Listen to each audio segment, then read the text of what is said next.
嗨呀，超嗨！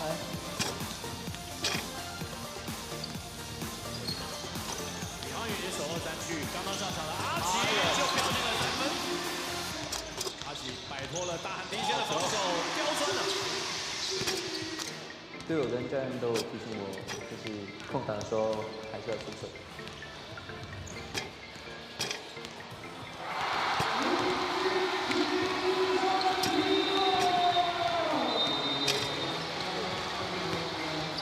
That's Ash's assignment all game, every game. And he is killing it, not shooting it enough. He is, he is killing it. That's why he's got to continue to shoot. He's one of the best shooters in the league. He's one of the best shooters on the team. He needs to continue to be aggressive. And I have been telling him for 3 years.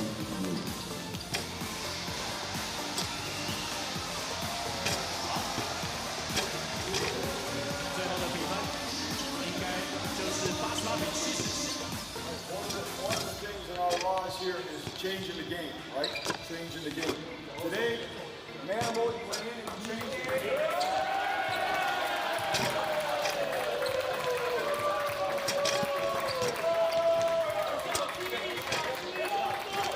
That's how you stay ready, man. That's what you do. Don't pull out.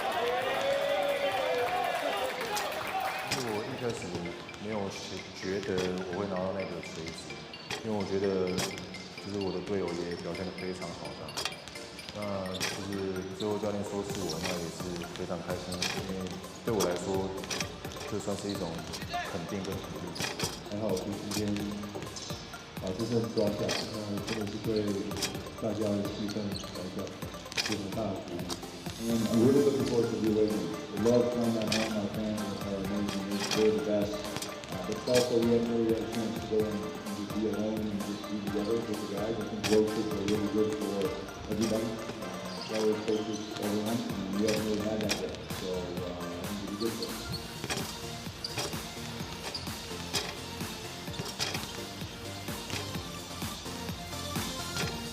各位现场所有的朋友们，大家晚上好啦！赛事将于3分钟之后正式开始，加快你的脚步，回到你的座位上，准备好最热血的呐喊声，延续一直以来热血的精神，跟着福尔摩沙台新梦想家一起梦，一起超越无限 ，Go Dreamers！ 接下来要为各位呈现进行 PLEAGUE 年度最佳啦啦队。 Formosa Sexy 的首支单曲《Sexy Beast》的 MV 的大首播，4位女孩4种性感，邀请现场全场的梦想家人们一起来观赏、欣赏 Sexy 的首支 MV 播出喽！耶！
遮不掉我的 sexy， 戴个 diamond 我就发光，美得无可救药，心跳让人尖叫。Yeah, I know my way like it's my dream. Go get it, get it, get it. Very sexy beat， 辣得要命。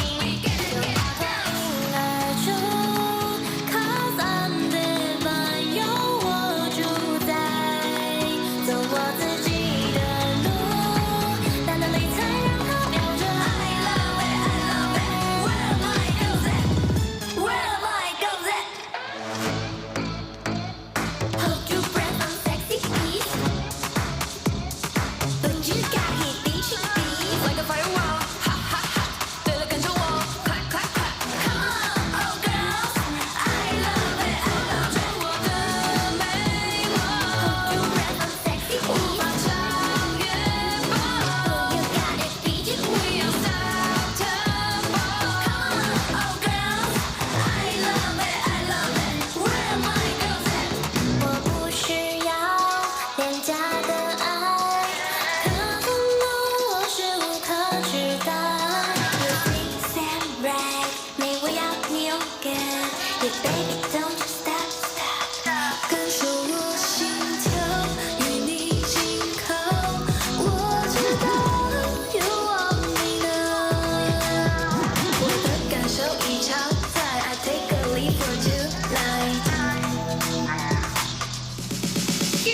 耶！掌声加尖叫，送给我们 MV 的首播 Formosa Sexy。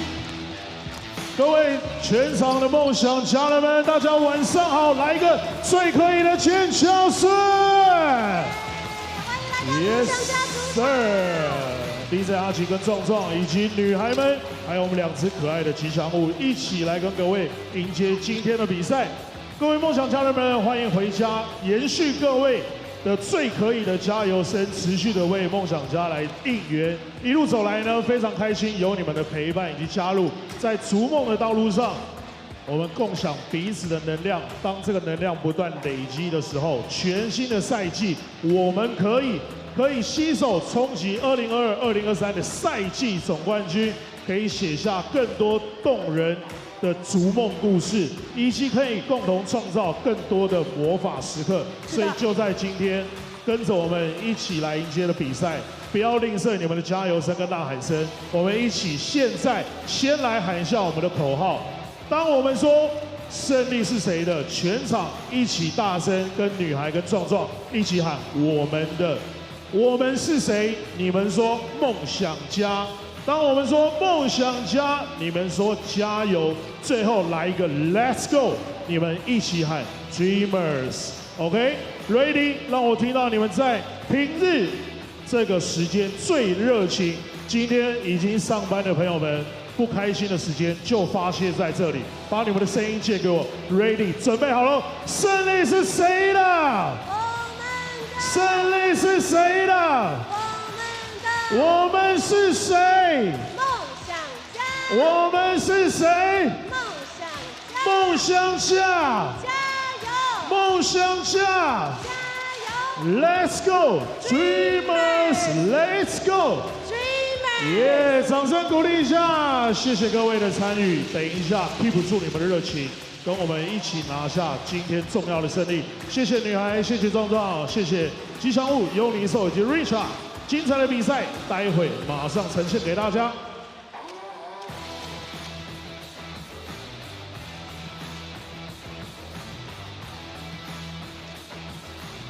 福尔摩沙台新梦想家，感谢各位球迷朋友的热烈支持，也谢谢一直以来大力支持的台湾篮球。花一点时间来介绍以下的单位。首先，今天有2位重要的贵宾来到现场，给我们加油打气。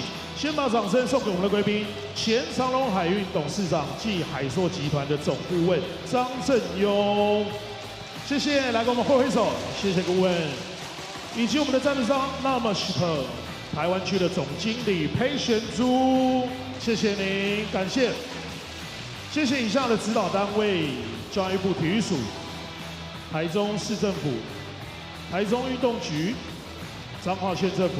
以及中华民国篮球协会，谢谢支持台新梦想家的赞助伙伴，感谢最挺篮球的好伙伴台新银行、台新人寿、台新证券、海硕集团，值得您信赖的国际海空运物流公司，台旭近60年的肉品专家，联聚建设好还要更好，联聚建设 ，Number Super 亚太区最大潮流交易平台 ，EVOSX。电动车充电服务补电超轻松 ，Call of Duty Warzone 2.0， 决胜时刻现代战略2.0 ，UP 直播全世界，让全世界看见你的美。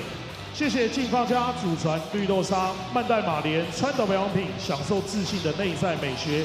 朝日堂烧肉与鸳鸯锅煮的天堂，风格美学诊所 Compass。100年美国经典品牌，秀传医疗体系引领国际医疗专业。跟阿寡一样，少一点想要，多一样美好。台北福华大分店，真诚福华兴，服务最用心。再一次把掌声送给以上的所有的朋友们，对于梦想家的支持，作为最坚强的后盾，持续把目光留在场中。欢迎全联盟最辣、最颜值担当，年度 Plus D 啦啦队 Formosa Sexy 开场表演。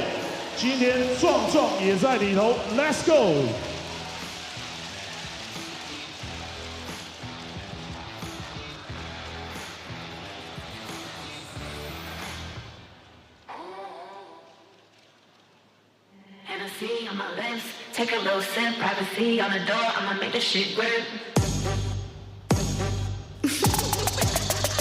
Icy.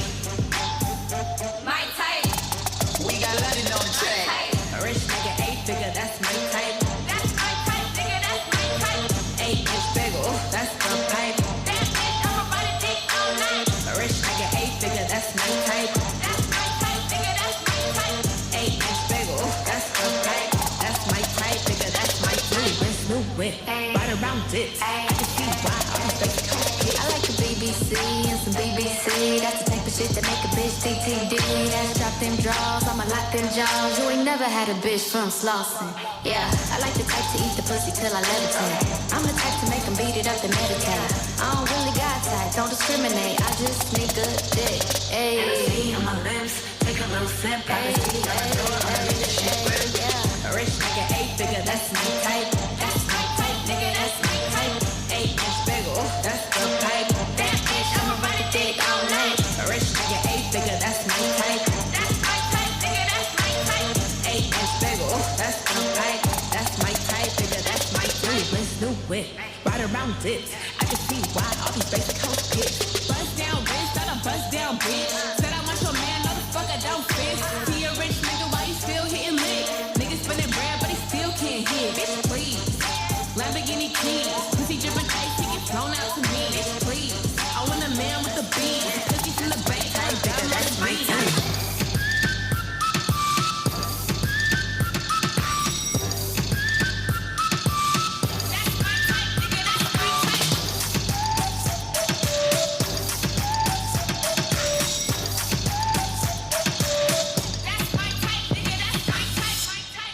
耶！掌声送给我们的女孩们，Formosa sexy 精彩的开场表演。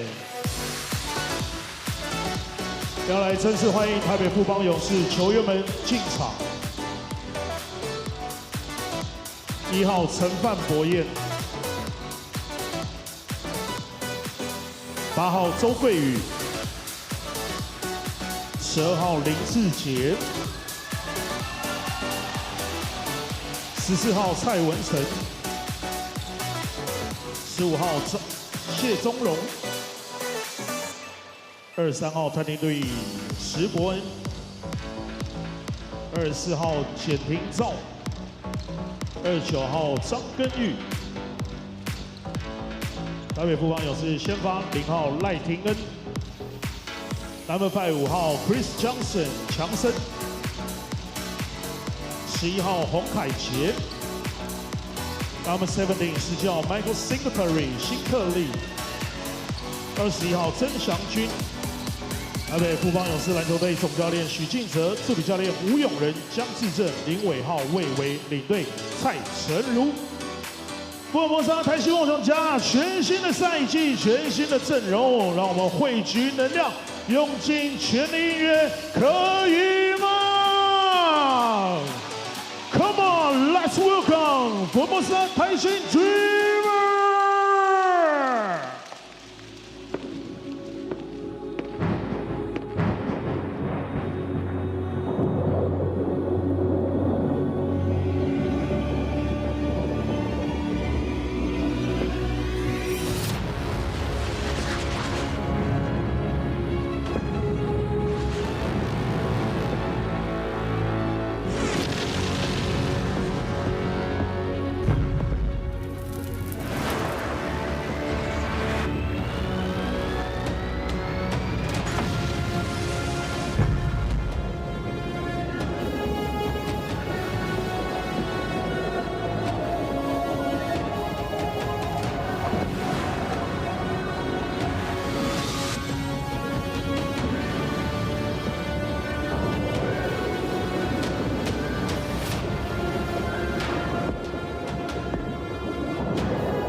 Let's welcome Trevor。Number 7 7号，体能劲爆的活动篮板伴送人李耀宗。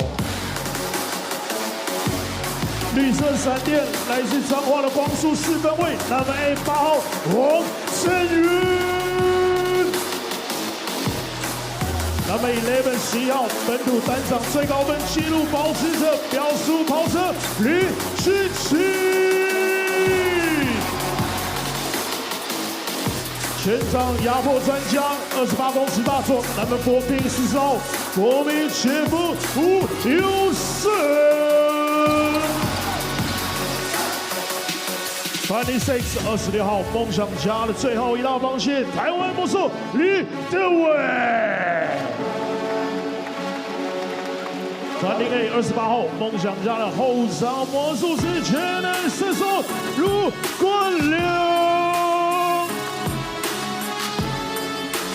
3分代名词出手就准备命中13 30号吴胜伟。88 88号禁区铁壁梦想虎队周柏成。And now starting 5前锋 Number 3 3号后场指挥官梦想推进器吴家驹。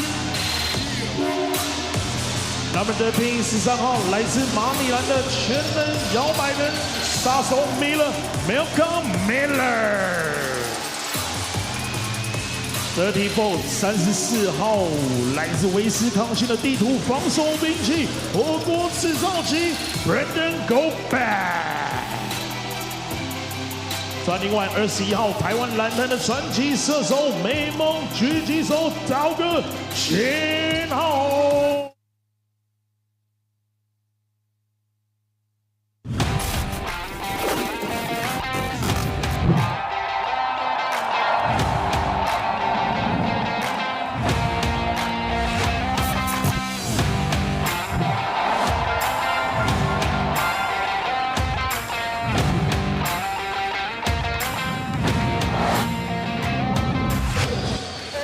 Hello, ladies and gentlemen, seniors and youth. This is the last game of Week 5 here in the Plus League.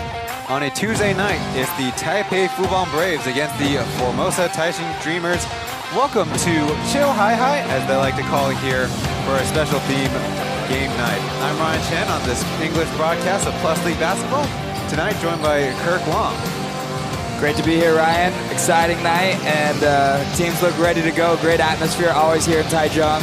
In the Dreamers home court, and I can't wait for tip-off. There's the standings on your screen. The Braves, with a win tonight, can give them a share of first place, while the Dreamers want to end their week above a 500. Right now, the Kings occupy the top spot. The Steelers got their first win of the season on the weekend. There's our Mandarin broadcast duo. On the left, it's Wang Xinkai-Shin, and on the right, Mark Tiong-Hui. 球迷朋友们，你找到了英文转播，要看 Plus League 的信凯跟奎哥的奖评，当然按照官方的中文连结。Well, the matchup here is between the team probably going the best on offense so far in the season and the team that's trying to figure out their offense on the other end, Kirk. And we're here in the environment, at least last season, was the toughest place to score. Yeah, you're right, Ryan. And this Fubon team is averaging 107 points per game, and we see the Dreamers' numbers. It has been a little inconsistent so far here in the first 6 games for them.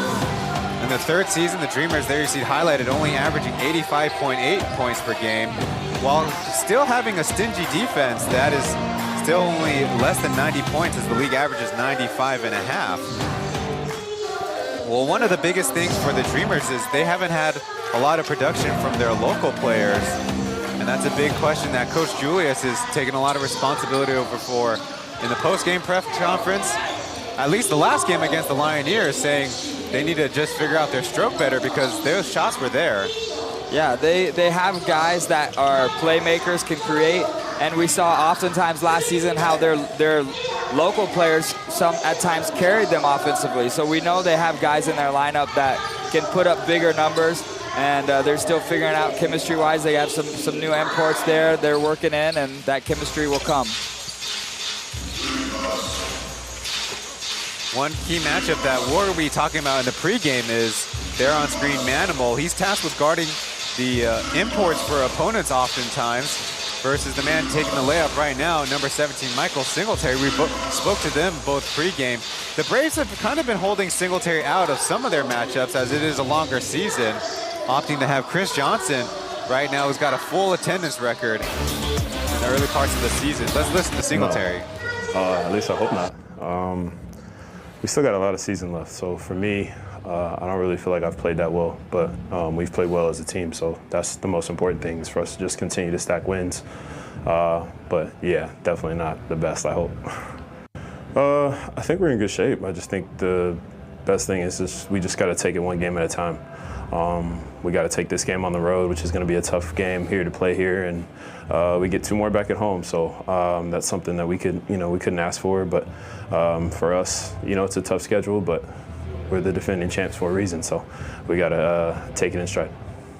No, I think the preparation stays the same. I think it's just listening to your body and knowing when you're right and knowing when you're not right and being able to communicate that with our staff. And they do a great job of keeping us in shape and keeping us ready. And the preparation doesn't change. It stays the same. And that's the goal, is to be standing at the end. All right, let me translate that for you, Kirk. 3 games played, Michael Singletary is averaging 30 points per game, which is second in the Plus League. Right now having a great effect, and kind of letting him loose on the offensive end is Coach Roger. Yeah, Singletary is a guy, I mean, even going back before the P.LEAGUE, we've seen what he can do in Asian basketball. And, he's won championships here and elsewhere. He has a great mindset to stay humble and hungry and go out each and every day like a true professional and get the most out of himself. So he maybe is not content with the way he's been playing, but he's still a big factor in why this Fubon team has been so successful. So far in the season, as mentioned, Chris Johnson has played in every single game and also, in fact, leads the team in minutes played. So kind of taking over for a year Zaitsev, while Zaitsev still recovers from some of those injuries and nags that he's accumulated over his career. But on the other side, the Dreamers not known for their size, but they like to do it with mobility, and Manimal is one of the key examples. So coming over from being a Taoyuan pilot for 2 seasons in the trade for Calvin along with starting point guard Hayden, but Manimal still plays kind of an important role, especially as Derek Doway, they want to rotate him for more rest. 我觉得转变谈不上了，我觉得是就做好自己该做的事情，然后听从教练的指示，这样对吧？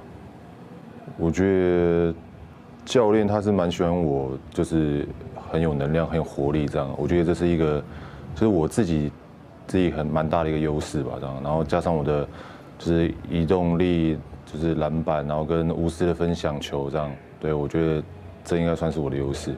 对。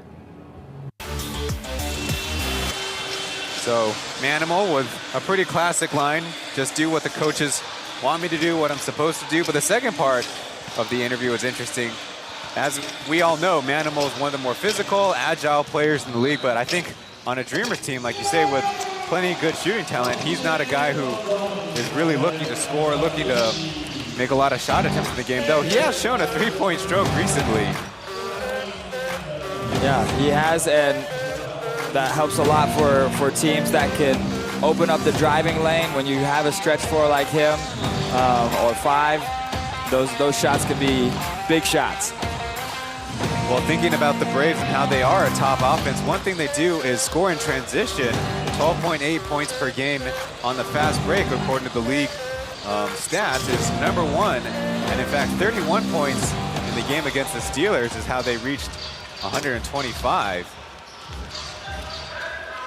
Yeah, those fast breaks points, a lot of them start on the defensive end. So they're a team that can score, but they've won some games where they've grinded out and won some lower scoring games too. So they are not a one-dimensional team. They're not coached just on offense. They're a well-oiled machine defensively too. Last time the Braves handled the Dreamers the biggest loss of their season, at 33 points. That actually surpasses the Dreamers' biggest loss in Plus League history at 20 points to the Kings. So at least from the onset, one team, the boys in green and black, are looking for some revenge. But not to fret, the Dreamers also owned last year's scoring record at 126 points. So it's a team that really fluctuates a lot up and down. We've seen that for 2 going on 3 seasons now, and it might be the same, but you'll know to be the competitive in the end toward the playoffs. Yeah, most definitely. Coach Kyle Julius is a competitor, and he gets his guys to compete hard. And so I expect, especially after the last outing against this Fubon team, that they're going to come out and try to be aggressive and assert some physicality and play confidently. Officiating tonight's game, Hong Yong-rui in the middle, that we call Kobe in Taiwan, one of the more senior referees around. For the starting units, it's the Braves from left to right, Johnson, Jackson, Zhang Singletary, Lai Tinga, and KJ Hong Kai-jie.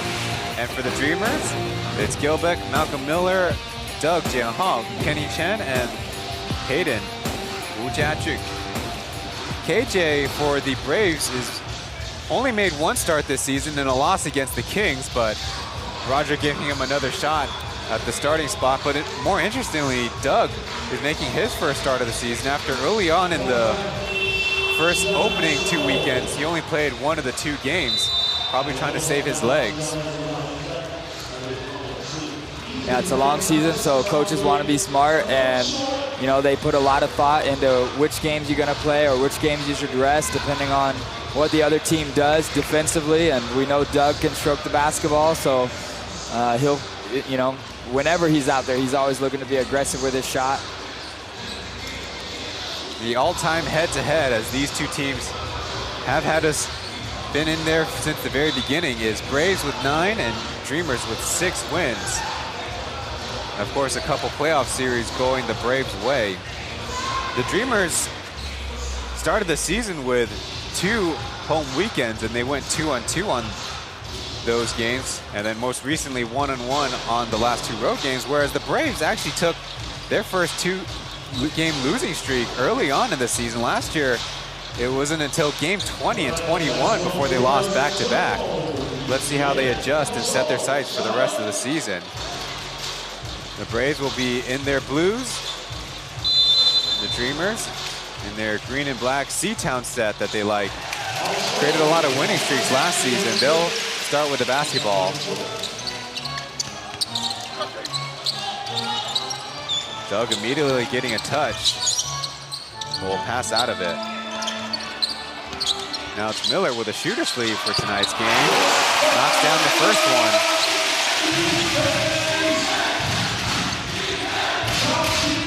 One thing about the Dreamers is they don't have a high assist to field goal percentage or a high assist to points percentage. No, and their assist to turnover ratio is pretty even also. So one thing that Coach Kyle Julius, the Dreamers, would like to see change is, making sure that they can almost get twice as many assists as turnovers. And that takes just a lot of ball movement and building that chemistry and timing. Kenny misses at the hoop, but there's a foul on the rebound. Kenny Chen would like to have that one back. There's not too many opportunities at the rim that are that wide open for him that he doesn't finish the possession with 2 points. He can be crafty going to the basket. He averages the most minutes played for the Dreamers at 37.8, which 0.8 times 60. Convert that about to 50 some odd seconds. Doug, early 3 on the way is short. It bounces his way, and he's able to brush it in bounds, but the Braves get on top of it. The Singletary with the layup. Foul first. They say it's on the floor. Still a violent block by Gilbeck in transition. Makes you think twice next time you come down the court and maybe you don't get fouled. On this end of the floor, as we mentioned, the Dreamers are the toughest defense in the league, giving up only 87.7. One of the things they do, which wasn't a huge deal in previous iterations, they cause the most turnovers as Johnson switches his 3 for the first points for the Braves on the game. And you could tell the Dreamers, they didn't lose him. They left him sort of open there on that perimeter, it seemed like on purpose. So we'll see if they have to get out of that zone if he continues to pull and be successful outside. Quick turnover, and Michael Singletary makes them pay for it.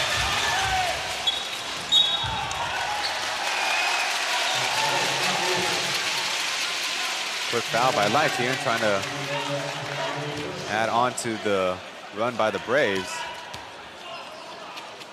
One thing that kind of is not talked about a lot in the basketball discourse in Taiwan is the Braves imports actually score quite a bit. On the season, they contribute to 45% of the points. As there's another turnover, and Taishin gets an opportunity. He scores with 2. Yeah, turnovers leading to easy transition points for the Braves so far. Coach Kyle not happy with what he sees. So it'll be our first break of the game, just 2 minutes in, as we are underway on a Tuesday night here in the Plus League.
Welcome inside Taichung Intercontinental Basketball Stadium, where an early break is a Braves 8-2 lead, and Chris Johnson's getting the graphic treatment. He's scoring the basketball at 48.5% from the field, taking a league high, well, which the qualifier is 30 shot attempts in the league. As we see the early woes for the Dreamers start with controlling the basketball, which, could you say as a broadcaster, Jinx, after I said they caused the most turnovers? Yeah, and we talked about transition points too, and you know, so far the Dreamers with their turnovers allowing the Braves to just continue to build on those fast break points. The Dreamers are a good defensive team, like you mentioned earlier, Ryan, but when you give them easy layups and open threes in transition, your half-court defense isn't as valuable. Number 14, Jeff Wu's in the game as his other backcourt mate, Hayden, hits the 3 from outside. Down low, Chen to get the foul, but not the bucket. That time sending Gilbeck flying and then getting the foul. Yeah, it was a good ball fake. Gilbeck was coming from the weak side, and that's one of the most underrated or powerful weapons you can have on offense is a good ball fake. So a couple of team fouls for each in the early goings. Chen in the last game scored 8 points in the fourth quarter, and the Braves really needed it to hold off the Steelers, who are desperate for their first win on the season. They got it the next day against the Kings, who, as we mentioned, are the first place team and were the first place team. Kind of going to show the parity in our league. Miller working toward the elbow, stepping through, saving it from a turnover. Now a scramble drill as Hayden misses. Gilbeck missing the first, getting the second easily. I love the energy by Hayden, though. Just made a three-point shot, but didn't settle. Was able to get inside the paint, get a good shot, didn't fall, but Gilbeck cleaned it up. Halfway down and out for Johnson. A chance for the Dreamers to tie, but it's Gilbeck with a hook shot. Love the rim run by Gilbeck. Immediately as the Dreamers got the ball, it went straight under the basket and did a good job sealing. Chen Xiangxun with a little advantage, but Doug up to the task. Jeff passes the fake and gets to the rim for a foul.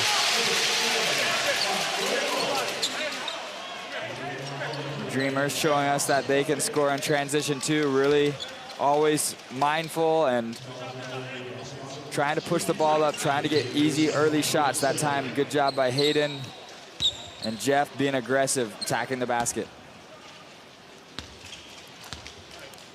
Kind of a little surprise to me. Jeff Wu averages the 3rd most minutes played on the Dreamers, even ahead of Achi. A little bit more than 30.5 minutes per game. Move to the 2 spot. Coach Julius and the staff hope that unlocks his offensive game a little bit more. But a couple misses at the line leaves Miller open for 3. He overshoots it. Quickly down the floor. Chen Xiangxun, one-man defeat. Got the foul. But it was a pretty athletic play by Miller. Yeah, Miller shaking his head. He didn't love the call. We see there definitely a lot of ball up top. Might have been some body below contact. Not an easy call to make either way.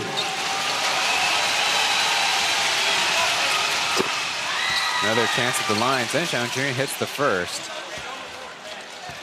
But Singletary made the nice pass to set that up in transition. Braves continue to look to run.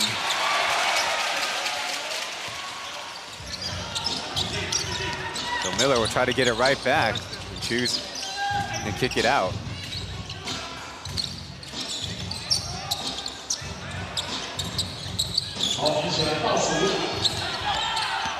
Hayden on the left side stops, and in fact, that might have gotten in his own way. Now a chance for the Braves to run.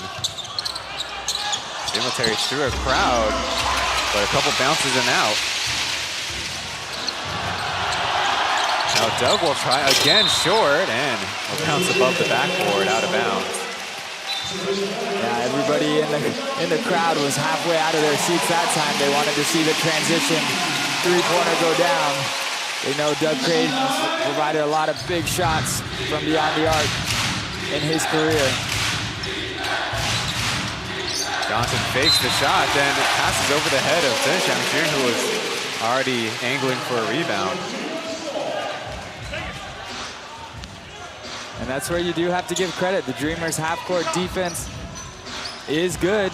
They just got to continue to make sure they don't create turnovers and they hustle back after missed shots. That way Fubon actually has to work against that half-court set. A foul and the basket as Brennan Gilbeck tried a fancy left-right maneuver there.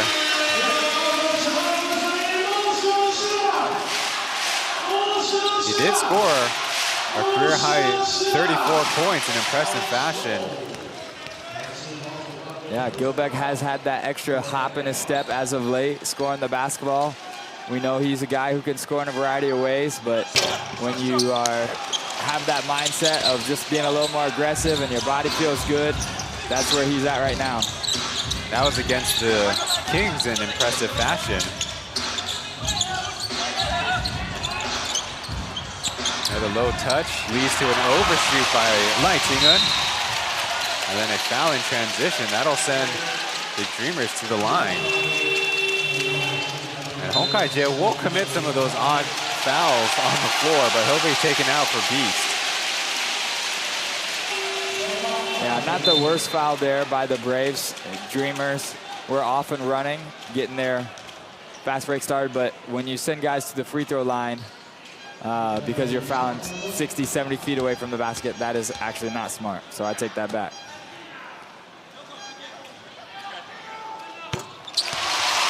Achi coming off the bench for the 5th straight game after starting the first 2 games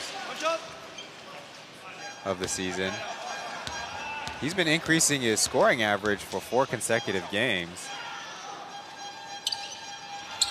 We know Beast can score the basketball against the best, but sometimes when you come off the bench, you go against, you know, the second string of your opponents, and sometimes that helps you be successful too. They might not be the best defenders, or you might just have a better one-on-one matchup when the other team has their second group in the game. Singletary short with that three as Aji putting on the moves. Now getting to the basket. He's got two.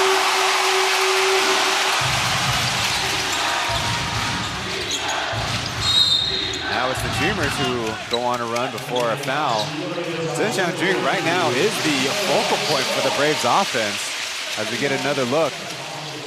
The crowd loved the behind-the-back dribble, but if you're the Braves, you can't let a guy get a rebound, take 5 dribbles, get all the way to the basket. Even if you're Aji and you're quick, the Braves got to be able to turn around and locate the basketball and stop the man from dribbling the ball. Deep pass is dangerous. Miller with an easy interception. It's a little 2-on-1 as Gilbeck misses the first one. Miller, of course, on the other end, sticks with it. Now a run by the Braves as they turn it over once again. Trying to beat Johnson. Miller hangs in there and scores. But no timeout by the Braves. Coach Roger going to hang on to those. Dreamers with all the momentum right now, continuing to attack. Braves just a little bit out of sync. A deep shot again short. Long rebound to the Braves. Beast left open in the corner. Out with it as Singletary misses from close. And again, Dreamers hanging in there and the home crowd having a great effect. Aji from 18 feet, another one. And finally a timeout by the Braves.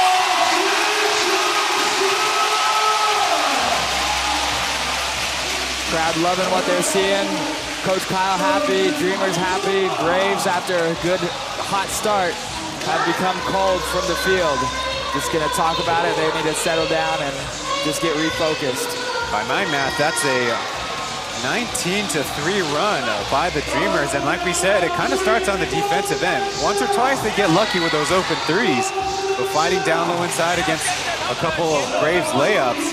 And of course, they might not be the team that gets the most fast break points, but they are very lethal in the full court with Miller, Gilbeck, or their guards in transition. Yeah, most definitely. They have shooters and they have guys that love to attack the basket. And that's what we've seen during this 19-3 run. Now, in so far the season, in Game 7, 6 Dreamers scored in double digits for 89 points. Game 9, 4 players scored for 88 points. So we're looking for them to spread the wealth a little bit more across all their players. And the early goings of this game, it's Miller, Gilbeck, and Aji with 6 points apiece. Good start for those 3 gentlemen. And it's also important, you know, even to start the game, though, it was rough at first, but they sort of weathered that early storm. Hayden had that 3-point shot. So to transition from your first group to your second group and still find success, that's important for the Dreamers. Well, Aji's really picked up his scoring in the later runs, as we mentioned now, 15.2 points per game, averaging the second most shot attempts as a local player. Was a rookie 3 years ago in the inaugural season of the Plus League. He scored 39 and what was at the time a local player record, and still is now tied with Amigo. As Josh gets the rim, misses the close one. Nice spin move by Kenny, getting the Dreamers started down the floor. Jeff Wu will try to make him pay, and it's a splash. And the Dreamers really with a small lineup now, so you know they're going to be extra pushing it right now and spreading the floor. We'll see if the Braves can slow down on offense and continue to attack the rim where Gilbeck, the shot blocker, is not in right now. Looks like a second foul on Aji. As kind of right now, the Braves, previously they were going to go for Zhejiang Dream, but in this lineup, they're going to have Toko, you're kind of back down whoever the point guard is. Yeah, and that's not the only position they could really capitalize on and take advantage of right now. They, you know, almost at all 5 positions, they could post up just about any one of them with their size difference in the game at the moment. And especially now with both teams in the bonus for the remaining 5 minutes of the quarter, it will be smart for these teams to continue to attack the basket. Soguri sinks both. And it's going to be an early stint for number 15 of the Braves, Xie Zonglong, who's not found a lot of court time in his first season over here in the Plus League.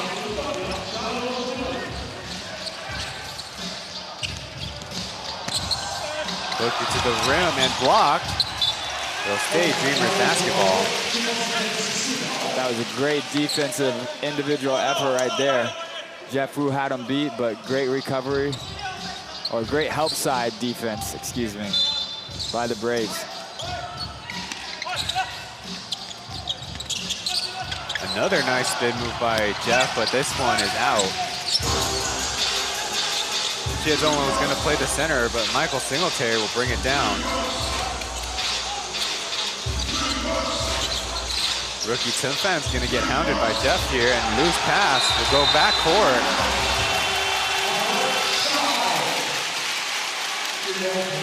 I would advise Chen Fan probably pass with 2 hands until you kind of get your feet wet. Yeah, and definitely. You come in the game, it takes a while to find your rhythm and groove, but you do have to credit the Dreamers. This small lineup, they're giving those guards of the Braves a lot of pressure up top. Miller going to the basket, he'll get fouled.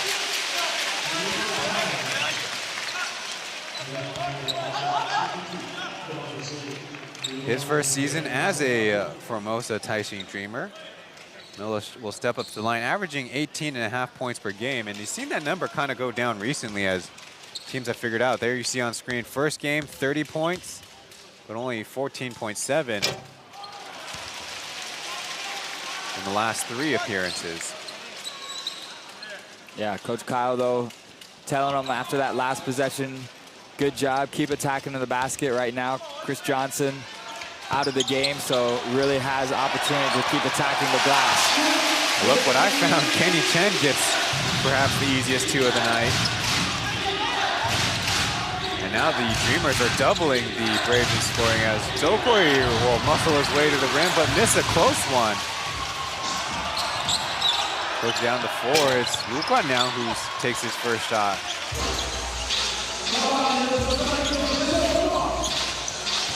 Singletary crashing to the rim.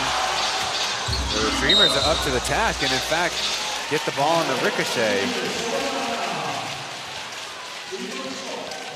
Yeah, and we know eventually the Braves are going to start making these shots. You know, they've won a lot of games. They're scoring just as many points as anyone else, so that's going to happen. The question is, will the Braves be able to find enough strength defensively to stop this Dreamers attack? Good block from behind it. Zokuri leaves it to Xie Zonglong, but they call a foul.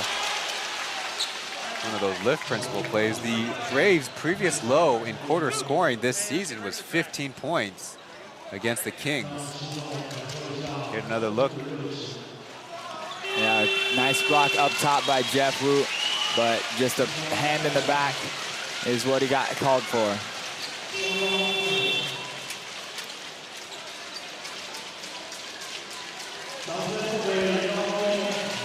Gilbeck will check back into the game, and it's going to be Winston for the Braves. A relatively long stint for the Dreamers to go without any imports, but they're back in for 3.5 minutes.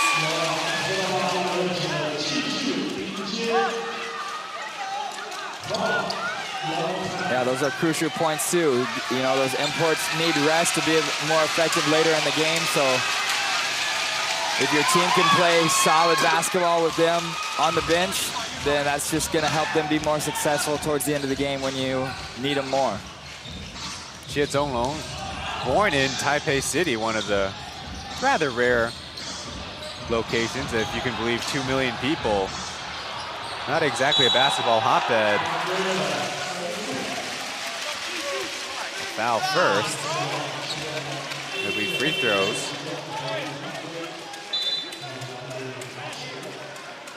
As the Braves will get Johnson in the game.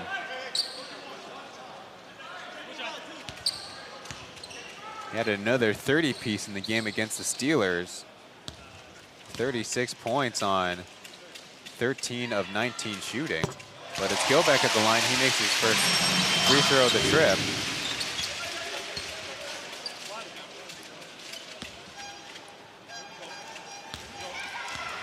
Gilbeck with not a bad touch from the free throw line for a guy pushing 7 feet as he knocks down both of those. And we know he works on that all throughout the week, because with how many touches he gets in the paint and how aggressive he's been going to the basket, he knows he's going to shoot a lot of free throws each game. Kenny Chen pokes away the pass. And yet another first quarter turnover for the Braves. Not the Braves in a scramble. Miller will try for 3, and he hits it. Just great dribble drive basketball. Kenny Chen get in the lane. The Dreamers continue to attack the paint, and when Fubon collapses and protects the rim on the drive, you're going to have open shooters. Right now, the Dreamers finding their stroke from beyond the arc, too. Singletary left with some room, and he drains the shot.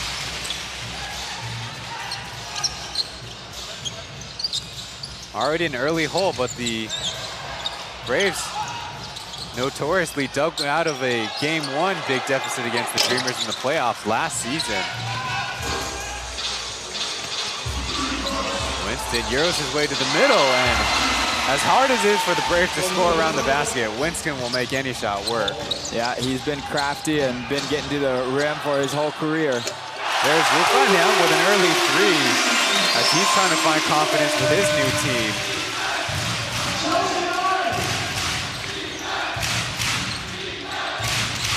Just a couple minutes left. Winston getting to the rim with a wide left-handed layup. No. Gilbeck will bring it down, but Singletary jumps it. Little 2-on-2, and it's an early foul. Yeah, good job by Kenny to make sure it's just a normal personal foul. Got in front of the ball and went for the ball. He knew Singletary had one thing in mind, and that was to go to the basket hard. Quite a number of fouls so far in the game. By my count, that's the Dreamers' 7th. And the Braves already taking 8 free throws. But I don't think the Dreamers would mind if they're going to be having a double-digit lead every quarter.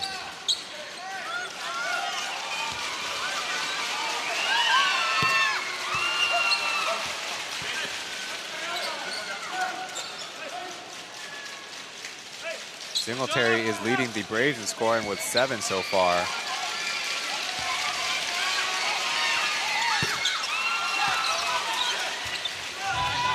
Part of their big offensive game against the Steelers, Singletary had 16 in the first quarter. Yeah, when you can score the basketball in multiple ways like him, we've seen him hit the 3-point shot. We know he plays tough defense, but he has that strong body to get to the basket too. Missed by the Dreamers, but they get it right back and to the rim. Had an opportunity, and now the Braves will run down. TJ, fresh in the game, overshoots his 3. Nabu teammate Josh will try the step back, also a miss.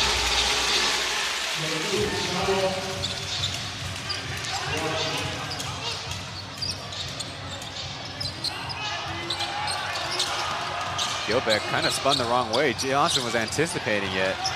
Now we'll try the middle hook, short. Missing on the second attempt.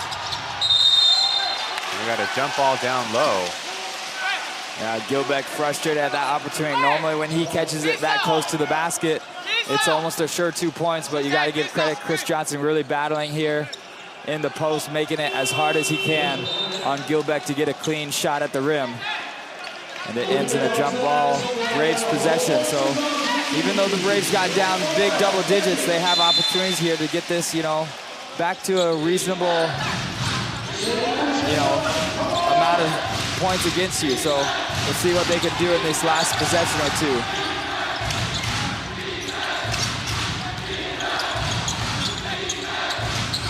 BJ leaves it to Singletary. He can't get it the first time, can't get the second time. And then there's a foul.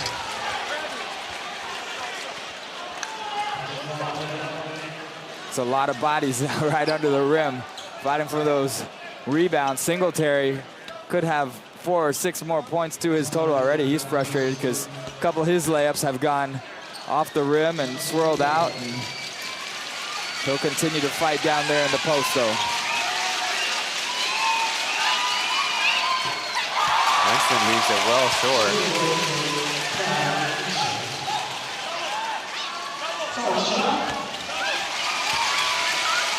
I've seen his playing time go down even more in this 3rd season, but for good reason.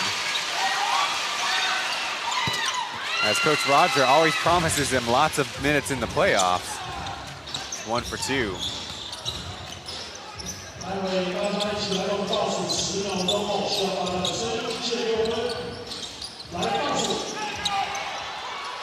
8 seconds left. Jeff to Miller. Back to Jeff. Kind of slippy with the footwork. Turnaround shot. The close mates. That'll be the end of the 1st quarter as the Dreamers return to Taichung and seek a little revenge on the Braves for their last regular season matchup early on in the Plus League season. We'll be going to our break. We're back with more basketball.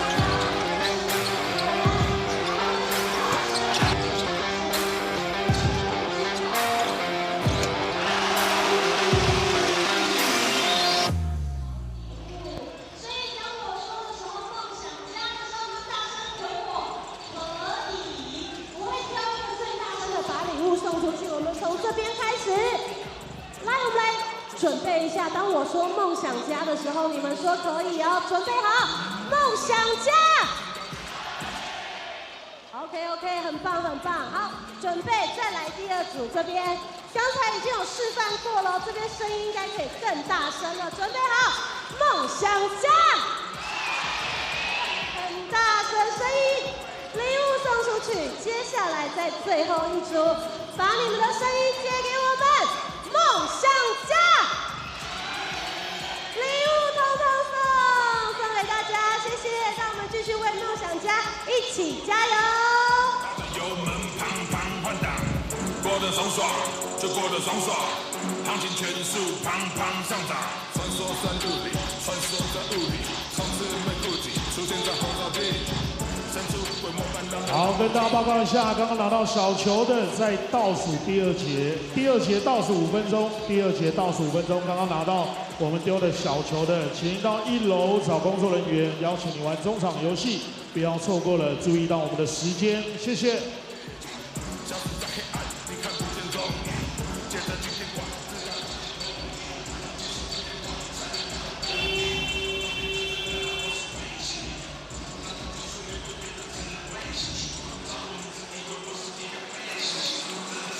Welcome back to the broadcast. 1 quarter already done. We have 3 more to go. Be sure to leave a like on the Plus League broadcast live stream as the Dreamers have opened it up to a 34-22 lead. And one part of their game is what we're familiar with, their aggression on defense and the deflections. And that's caused a lot of problem for the Braves, who we came in touting their reputation on the offensive end. Yeah, and the Dreamers have a lot of quick guards. Their local players do a great job of just pressure defense, always pressuring the ball handler, always ready to get in the passing lanes. And like you said, those deflections have led to some steals, and the Dreamers have done a great job capitalizing off of those turnovers from the Braves. But it's a long game. We're only 1 quarter down. We know that this Braves team is eventually going to find their rhythm. And we'll see if the Dreamers can continue to just keep those punches going on the offensive end too, to stay hot. They're looking for Gilbeck on the left block. Back it down, Johnson got him in the air, the foul, and another basket. That makes it 2 for him today. Just so many weapons to choose from Gilbeck. This time he gets to his spot where he normally hits that little baby jump hook. but uses the shot fake, gets Johnson up in the air, and just Johnson knew right away that was a mistake. And Gilbeck made him pay by finishing through contact, getting the and one. Made free throw, and that makes it 2 personal fouls for Johnson, who the Braves do trust to play through some early fouls. They're starting the second quarter with Singletary, Johnson, Smart, TJ, and Josh. Meanwhile, the Dreamers defending as TJ another one of those wide layups. But it's Doug, Miller, Achi, Kenny, and Gilbeck. Doug will try from 3, no. Another look what I found rebound, and Achi hits it from the elbow. The Dreamers showing us that they want to win those 50-50 balls. Down here, Chris Johnson under the basket, almost had 2 hands on the rebound, offensive glass. Dreamers able to poke it away. Same thing down there, Dreamers miss, but get that second chance opportunity. Well, it's one bank group against another bank group. Chris Johnson with the 3. Getting him in the air, and another and one. A little excuse moment there from Gilbeck to Singletary. He'll go to line again. That's just commitment, that's just dedication by Gilbeck. Every time he runs the floor, look, he goes straight to the basket, he starts putting his body into Chris Johnson, and that time just on the up and under move, he's able to just, again, get Johnson a little bit out of position, a little bit of too much body there, and get another and one opportunity. Roger will keep him in there, but has 3 personal fouls as Gilbeck completes the 3-point play. Just hard knowing you're down by 17. You need Johnson in there to help create things, opportunities. Smart with a rainbow, but it's in and out. Kenny leading the break. Rotational play as Taitingan will cause the turnover.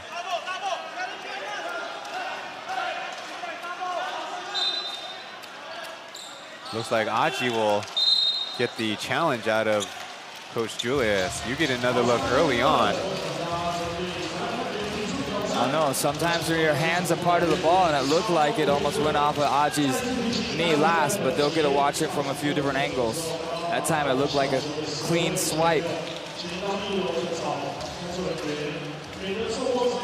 On the season, we're talking about Brandon Gilbeck and his improvements so far on the season. Coming into this game, averaging 17.8 points per game. And he's doing that, of course, on high efficiency, as you would expect from a big, shooting 61% from the field. Yeah, and it's just so much of it is positioning. I mean, he has the repertoire, he has the moves to make shots, but he also fights so hard to get to his spot. And that's a big part of why he's successful, is because he gets the ball where he wants to, because he's willing to outwork the defense. You get a few more looks at it as the referees on the floor indicate it will be Braves basketball, so an unsuccessful challenge by the Dreamers. As right now it's the Braves who are taking the most time out of their huddle.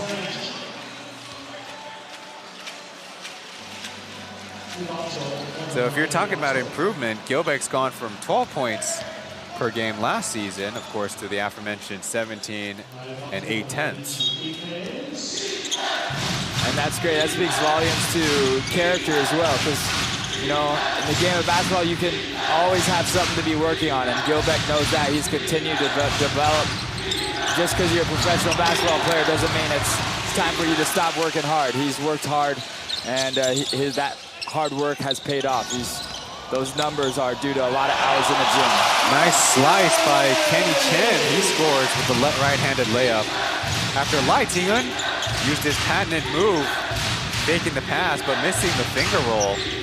It's just something up with the basket over here. Smart will try from the right corner, this time short.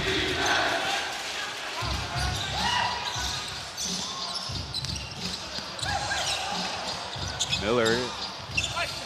Pass saved by Doug as Kenny will try to find some room. Braves track it down.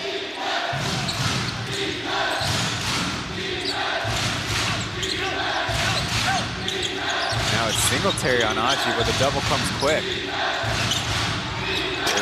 Smart, another miss from 3. That time much closer, but no cigar.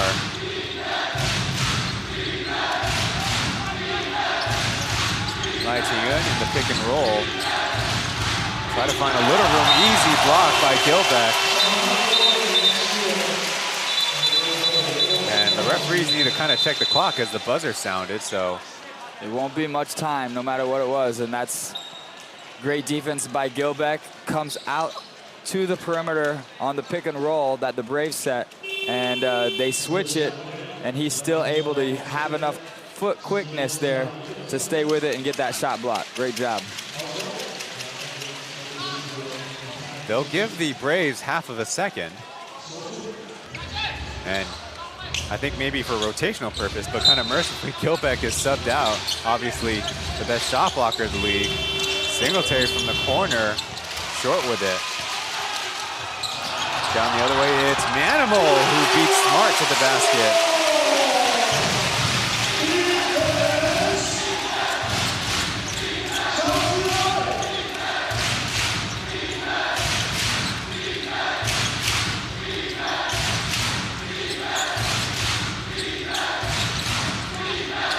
With a quick shot. And they call it offensive foul. Chen Xiangjun pushing from behind. That won't help the Braves, who already have 3 and spent a lot of the first quarter in foul trouble. But look at this right here. Malcolm Miller just knows how to get the rebound, but continuing to look up the floor. The Dreamers clicking on all cylinders. Scoring there was number 7, Manimal, who we had in the pregame. It's another Braves timeout and another break for us on the broadcast. Be back after this.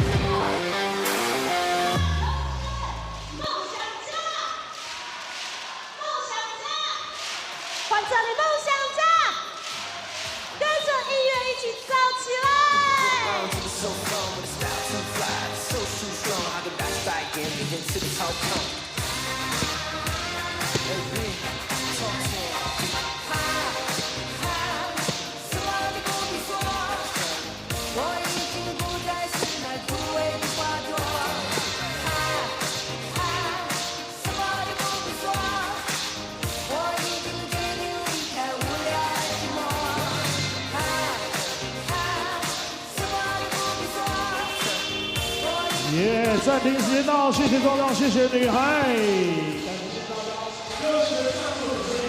We're at the home of the Formosa Taishin Dreamers, and a little tidbit for those of you who don't know, they actually practice at this facility during the week as well, so they grow a lot of familiarity with the space, and when they pull the bleachers out, it's been a packed house every single game since season 2 and into season 3.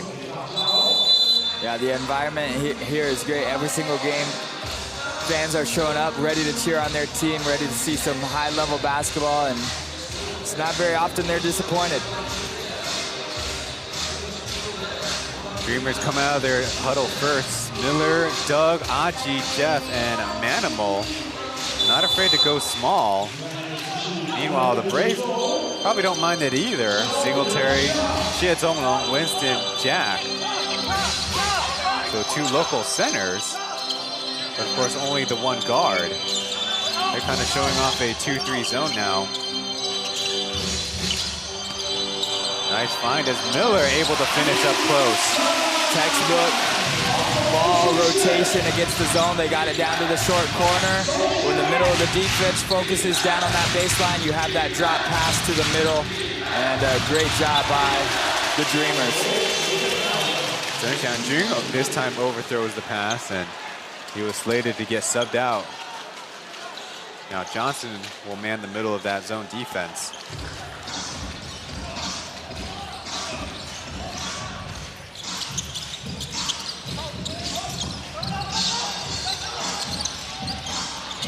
Pass deflected, Dreamers hang on. It's Doug from 25 feet, cans the 3.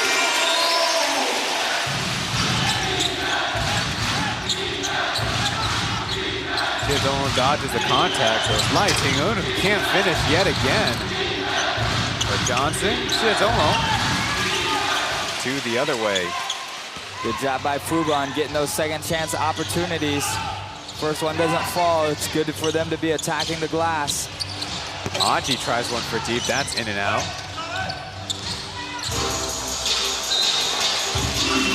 Ball out of bounds, but already 51 points for the Dreamers with 7 minutes left to go in the first half. And they are not in as much foul trouble as the Braves are, so they can just be extra aggressive on defense, which they've continued to do. And the Braves here, last 7 minutes of the first half, they would really like to start chipping away at this. It's going to have to start by just getting cleaner looks at the basket.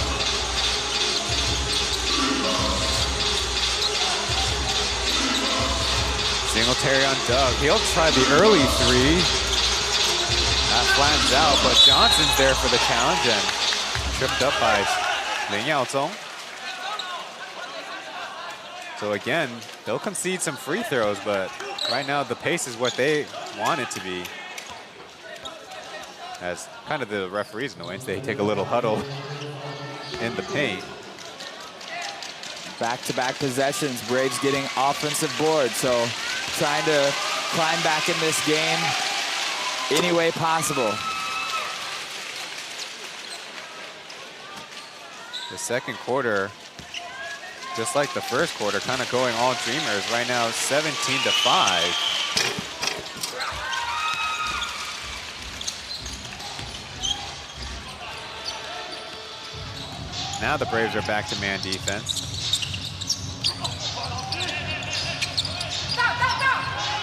It's Gilbeck with Xie Zonglong. Johnson nearby. The hook pass right into Winston. Taking on former teammate Doug. He gets the hook layup there with a harm.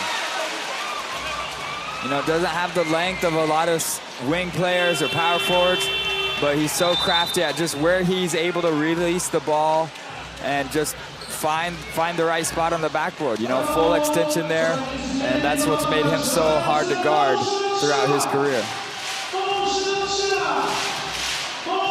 And it looks like the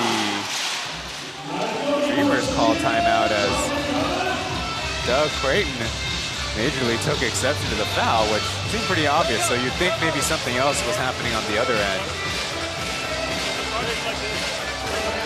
So far in the game, talk about the efficiency or the lack thereof by the Braves. Right now on the game, only, what is that, 8 for 36. That's not a spell for success. Yeah, you have to, you think back, Singletary, Chris Johnson, they all had some shots inside the paint that rimmed out. You know, they've had open three-point looks, and we know they're a team that can knock those down.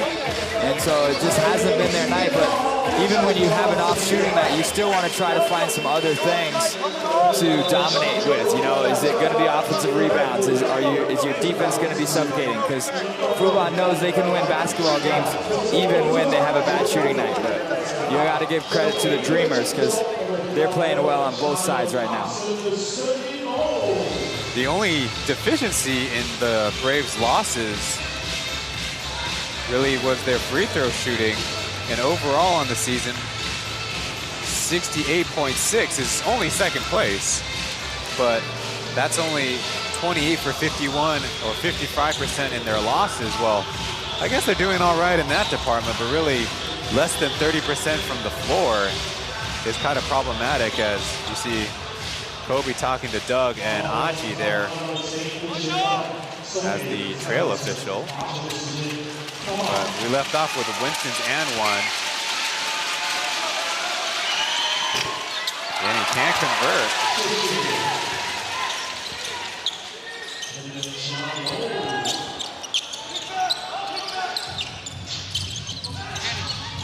Braves pushing out the pressure a little further as Lai Tian's trying to keep pace with Aji. To Doug, he'll try from three, the front of the rim.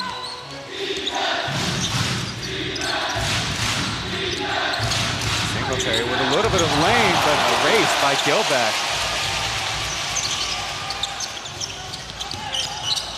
Little handoff play in transition as Gilbeck fights.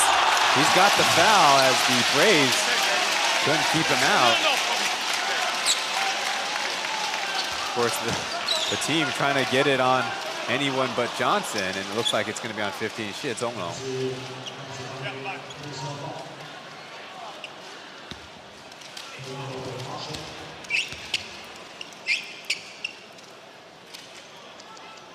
Gilbeck with the perfect stroke there. Right now, 5 of 6 on the game.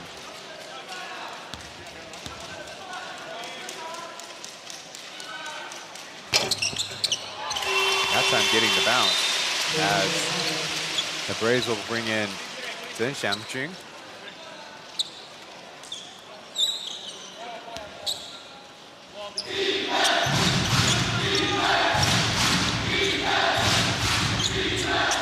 So if you count a lot of those missed layups, the Braves got to throw that on top of their 7 turnovers as well, have all been costly. Yeah, that's where you also have to think of just the Dreamers really challenging, trying to make those layups as hard as possible.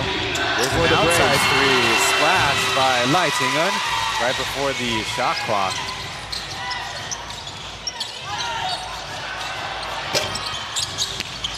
Outside shot missed by the Dreamers as missed out on Johnson quick post up.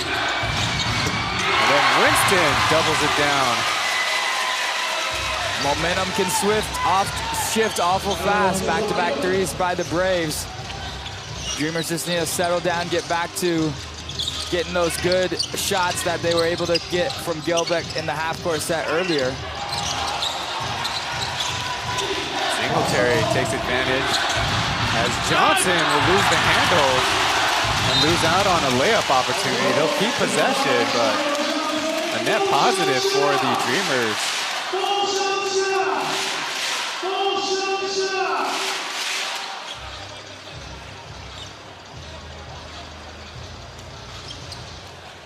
Yeah, just went to lay it up, just slipped out of his hand, so good job by Kenny just to save 2 points in transition there.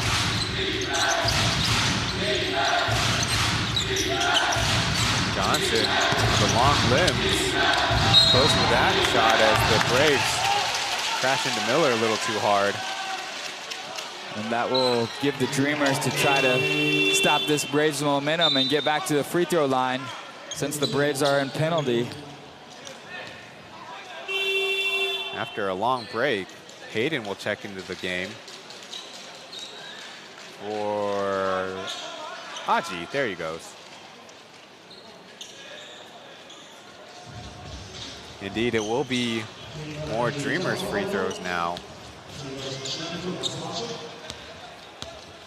On the game, they are 8 for 13. As Miller has now missed 3 in a row.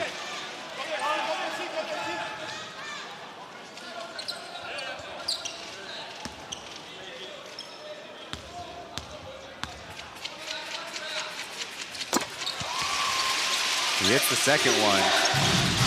Yeah, just enough to maybe stop the bleeding. Dreamers got to get back to just this suffocating defense. Braves starting to really pick up momentum here.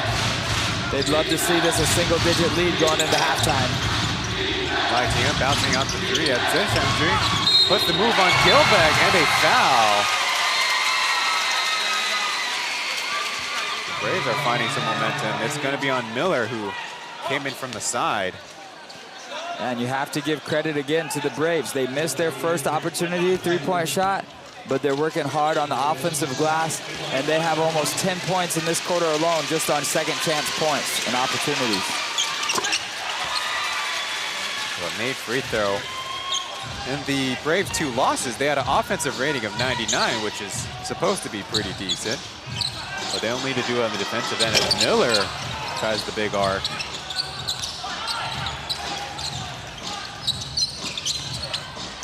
This time, kind of one of those shoulder tackle turnovers that you might see in football. Yeah, Malcolm Miller, you know, has success going to the basket against a lot of guys, but when you come off a screen and Singletary's waiting there for you, not only does Singletary have that lateral movement that most bigs don't have. You know, he's also a strong guy, and so it's been a couple turnovers now this quarter where, you know, Michael Miller just has to know who he's driving against. Probably the only thing that might concern the Dreamers is Miller just committed his 4th foul.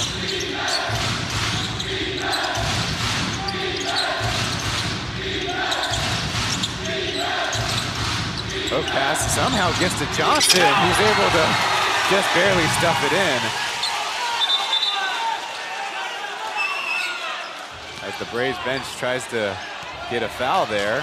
They also had almost a layup game. Just a 12-point game now.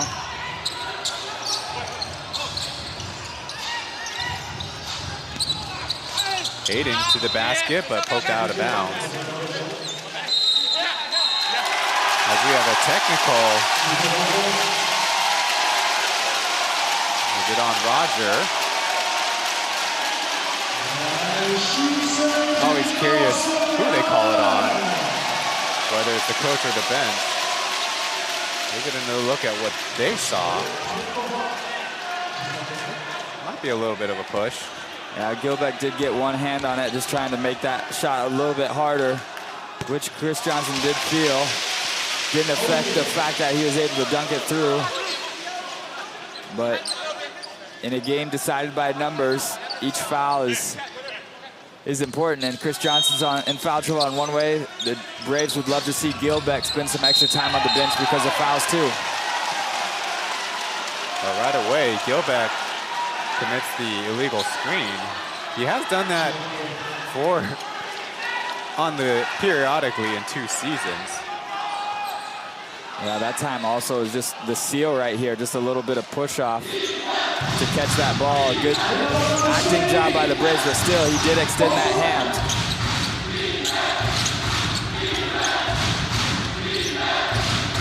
Johnson will try the turnaround this time. Swirls out.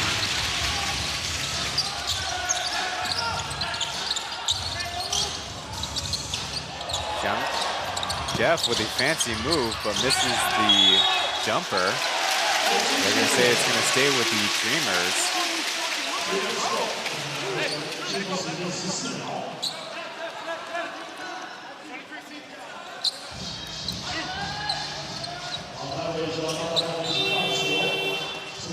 Now Aji will come back in for Hayden.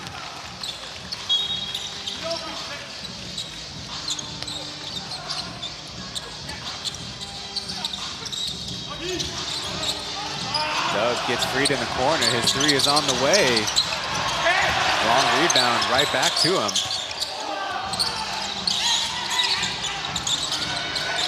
Kenny will slow it up. Plenty of time left on the shot clock. Tries the mid-range, but clanks it badly, and another offensive board.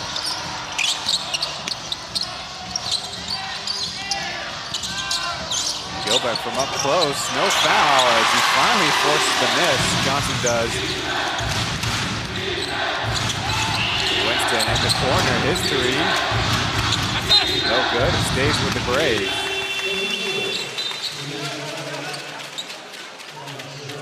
Man, just love the energy in the building right now. Both these teams just really scrapping it. Just shows you how much, whether you're 3-3, whether you're trying to be tied for first place in the standings. You know, both these teams want to win. Doesn't matter. They just play with a lot of pride. Johnson from close gets the 2-handed slam on the inbound play. Yeah, great job by the Braves. You have screen one way and you have defense going out, and you're able to take advantage of Gilbeck just coming out, and Chris Johnson gets open under the hoop. Just I was notating down, Derek is fresh into the game, number 26, Doway. Singletary with the board, trying to make it a less than 10-point lead.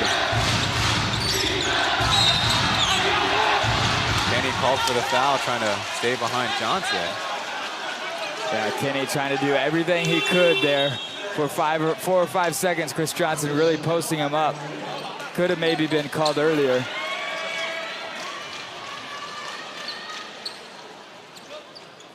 his third personal as they'll send Johnson to the line. A little jersey check. Johnson's leading the Braves with 12 points there, you see. I did not say anything about the free throws, though. That's his first miss.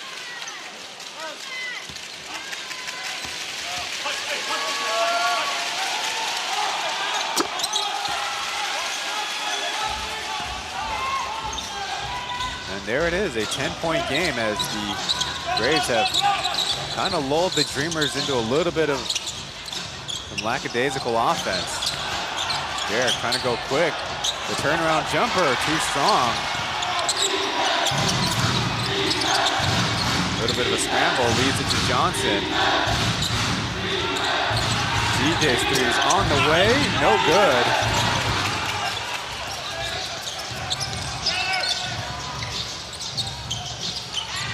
Numbers for the Dreamers is Jeff Wu. His three's on the way, overshoots it. And Aji will turn around and get the three.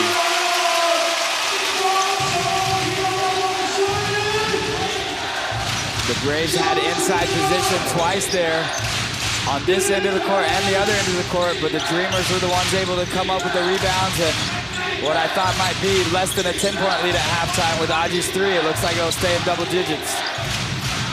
DJ will have to go back for it. Now driving on Derek. There's a foul. More free throws coming up. Kind of sneaking under the radar. Number 29, Jackie Zhangger, is in the game. Former Dreamer from way long ago. There's the Aji having a little fun there.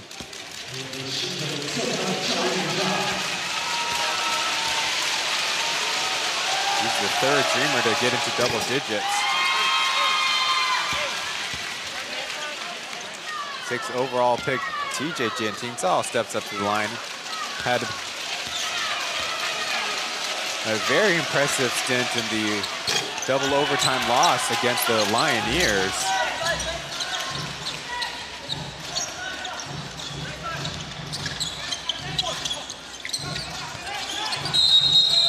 And now there's an illegal screen. This time not set by a big.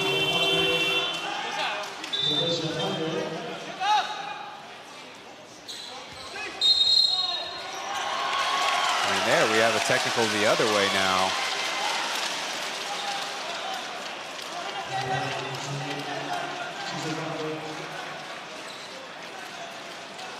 Doug Creighton does set a lot of hard screens, and they did a little bit too much shoulder to that one.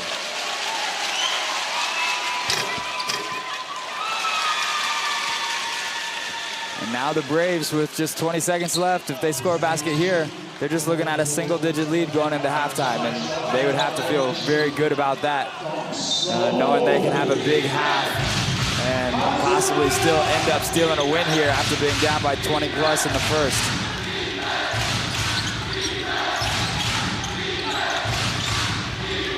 Horn set for the Braves, 7 seconds left.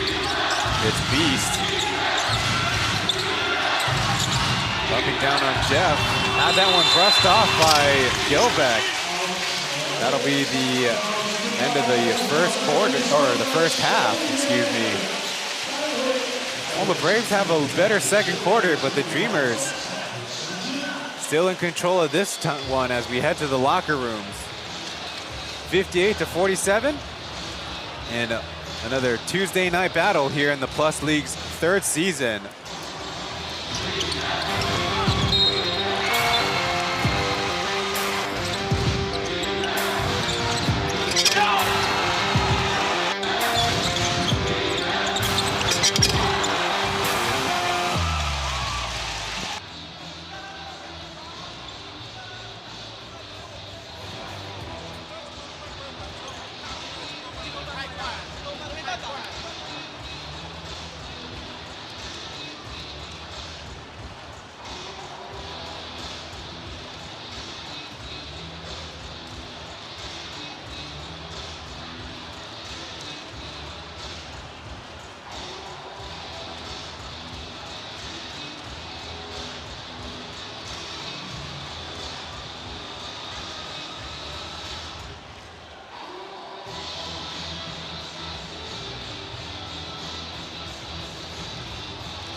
好梦枕头战。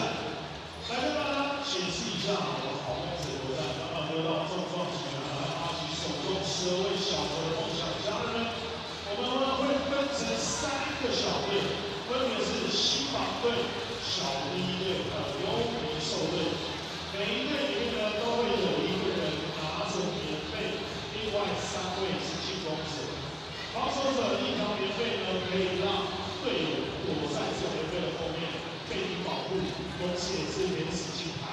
但另外的3位进攻者各自有一个枕头，可以丢向第一队的进攻者，只要被枕头碰触到，就代表出局了。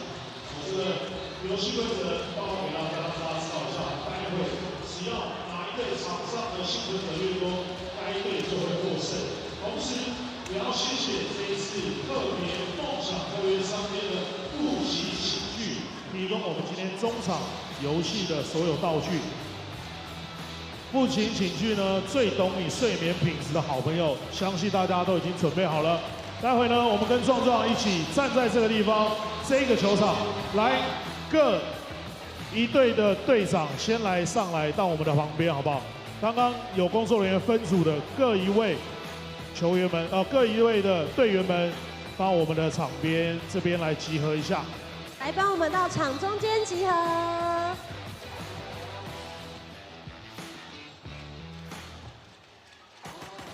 3位先帮我们猜拳，来剪刀石头布。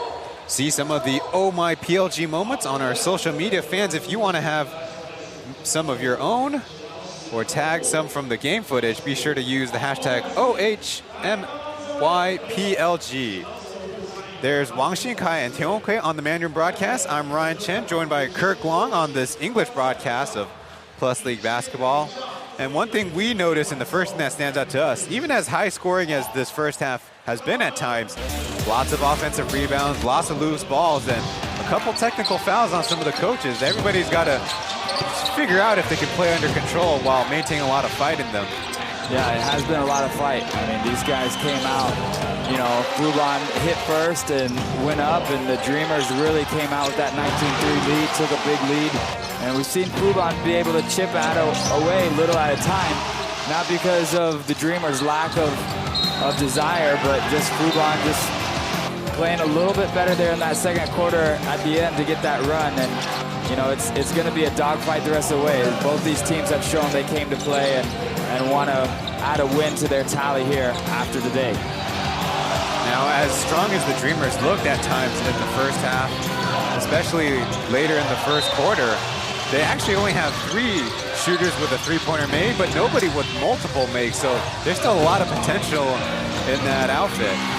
Yeah, both teams have been able to find that outside, you know, those outside open shots. So at any moment, you know, these teams are capable of going off and hitting 3-4 in a row, and the Braves could be right back in the lead, or the Dreamers could be back up by 20, just knowing, you know, the pace that they're playing in and the energy that both teams are playing with.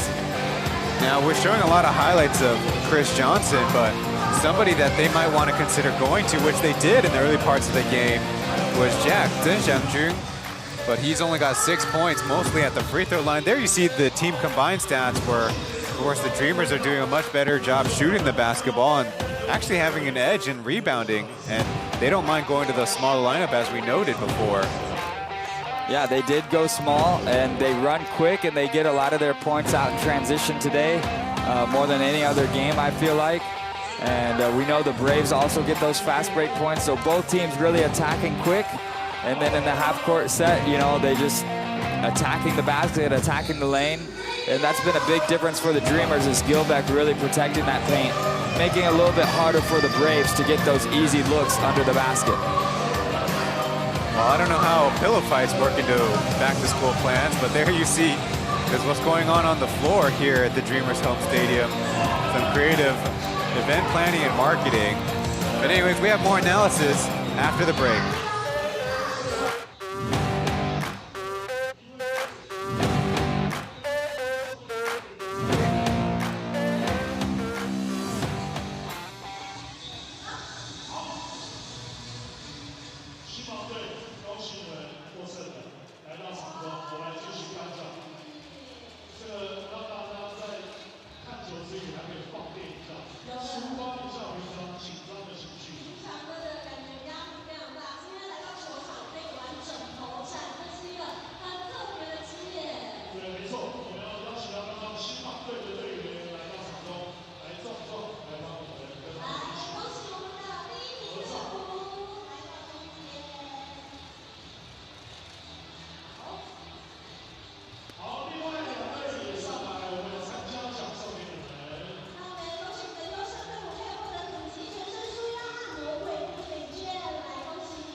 好的，没有问题，也谢谢我们的参加朋友。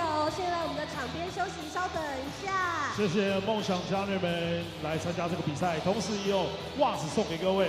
接下来大家有看到我手中这个吴家俊的抽奖箱了，我们来听一下壮壮跟大家说明一下。是的，今天在我们的今日的主题日秋嗨嗨主题呢，特别呢要抽出今日曼代马莲自在无压的一个活动，预测呢我们今天的得奖者到底会是谁？所以在赛前的时候呢，我们有预测今天在我们球赛当中第一个投进3分球的球员是谁呢？就是我们的吴家俊，掌声鼓励。那我们会在我们的这一次的抽奖箱当中里面抽出，总共是5位哦，非常多位啦。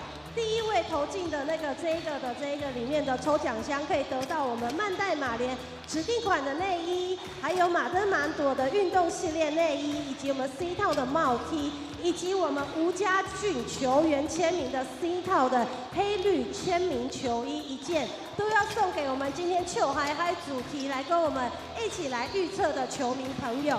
那马上呢，我们就邀请我们的曼代马莲董事长的特助黄雅慧黄特助。Looks like Byron Mullins is down here for a trip to Taichung to take in the basketball game. Right now having the #1 seed, but coming off a loss against the last place Steelers, and like we like to tout all the time on the broadcast, just a show of the parity that's in the Plus League.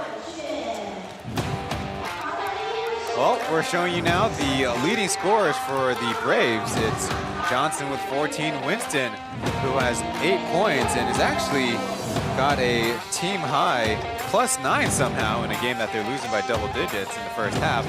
It's Singletary with 8, Chen with 6, and Lai Ting with 5. And over on the Dreamer side, it's Gilbeck with 16 leading the pack with a lot of impressive and-one finishes. Miller's got 12 points, Aji's got 11, Kenny with 4, and Doug with 4.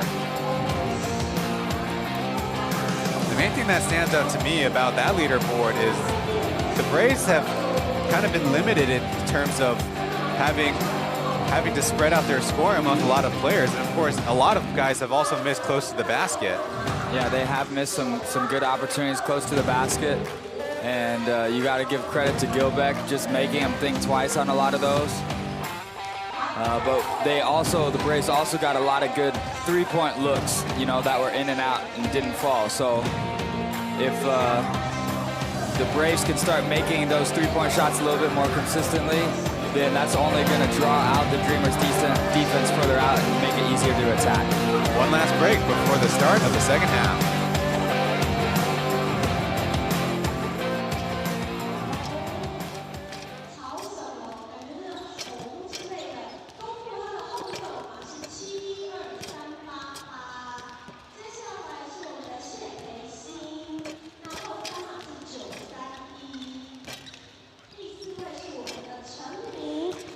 是621，最后一位是姚宇谦，后3码是292，非常感谢。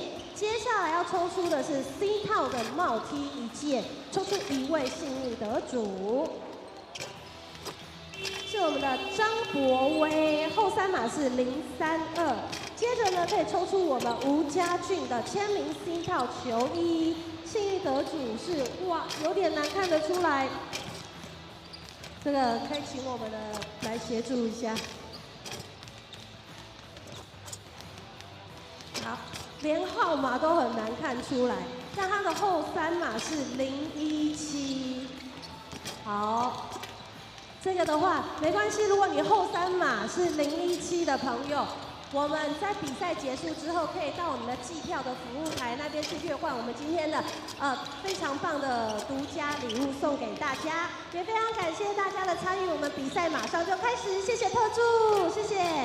好，谢谢所有的朋友们，屏息以待精彩的第3节，待会马上就要开始喽，大家稍后休息一下，我们第3节见，谢谢，一起加油。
just about a minute before the second half gets started. Brandon Gilbeck is getting our highlight package. He'll definitely play a key role down the stretch. He already has 16 points and 8 rebounds, 5 for 10 shooting from the field.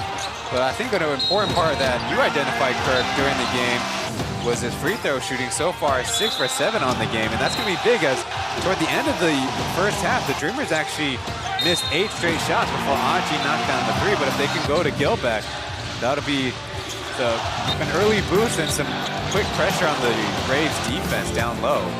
Yeah, and we know that Johnson already has been in foul trouble, and a lot of the Braves players have multiple fouls. So getting the ball to Gilbeck does put extra pressure on them. If they keep fouling him, then they're going to have to leave the game. So it's a chance for him to stay aggressive. Talking about fouls, Johnson has 3, Shiazonlo has 3, and starting the game, winger Hong Kai-jie has 3 personal fouls. And funny enough, kind of number 11's MO, he has no shot attempts. He'll kind of go through those stretches, even as a starter. Coach Roger taking his time to come out of the huddle, as he's kind of known for this season. For the Dreamers, it's their starting unit with Aji in instead of Hayden. And for the Braves, they're actually going to have 2 point guards. It's Josh Okri along with Lai Ting-eun, Singletary, Jack, and Johnson. I will see if having 2 point guards just helps them with a lot of that pressure that the Dreamers have been able to put out on the perimeter.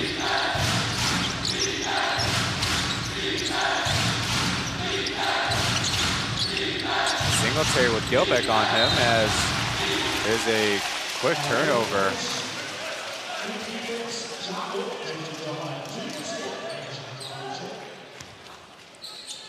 They were doing a better job at it in the second quarter, the Braves, when it comes to protecting the basketball.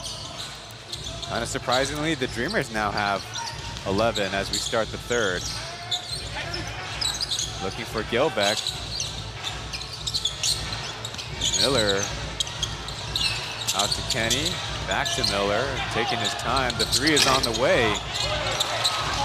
Dug to an open Aji. He tries the more difficult pull-up jumper. But making the game hard, Doug Creighton gets another possession for the Dreamers. Yeah, the Braves got lucky there. Multiple opportunities didn't fall for the Dreamers. See if the Braves can settle down here in this first half, or the second half. Singletary to Chen Xiangqun, getting a few Dreamers in the air, but misses a close one. I guess it doesn't matter who's down there. That time it wasn't even Gilbeck under the rim. Dreamers really making it hard on the Braves, getting those 2-foot layups to fall.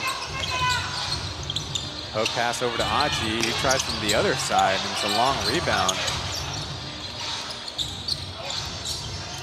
Making the Braves work. It's Miller who's tied up, but they call it a foul.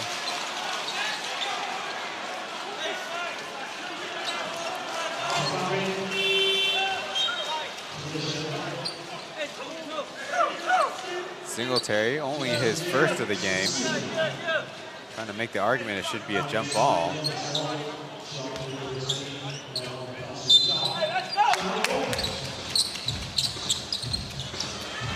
Miller will try again, another in and out.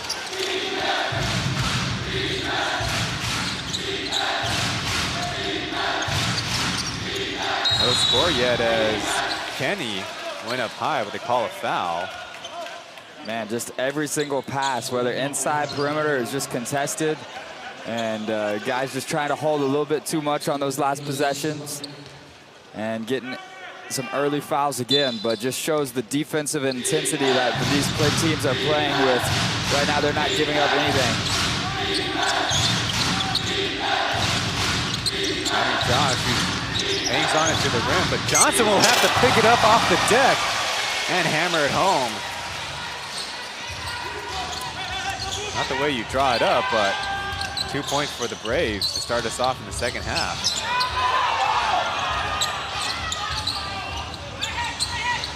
Not the same result, but Kenny slashes the three.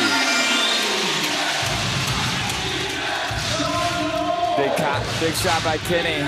Just great pressure by Fubon, great defense. And Kenny just showing him has the ability to rise above and hit that big three-point shot.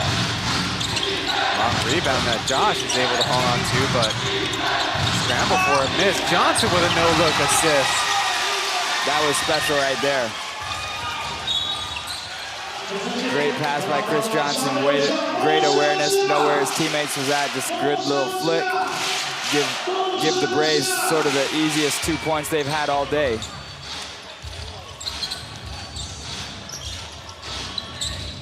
That will be his second assist of the game, of course. Typically very artful with it. Gilbeck's block, backing down Singletary. Johnson comes for the help, but it's not enough. The big man swishes a two-pointer. Impressive move by Gilbeck. Really took his time on the post-up to see where the help was coming from. Johnson did come with the double team. It was just a little bit too late as Gilbeck had already turned and faded baseline. Great touch.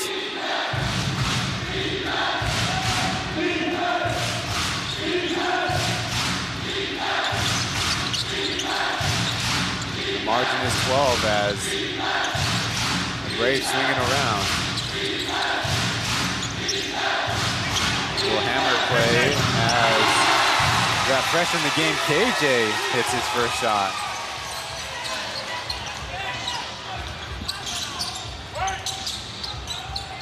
Now Aji with a mismatch, doesn't get the answer.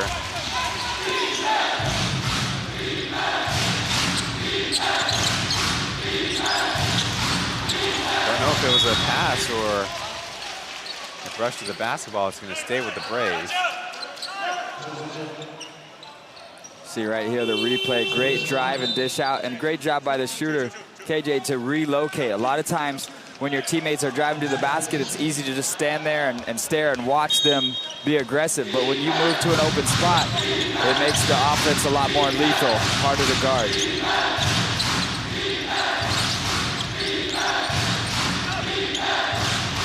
KJ will try again, this time from top, but it's missed.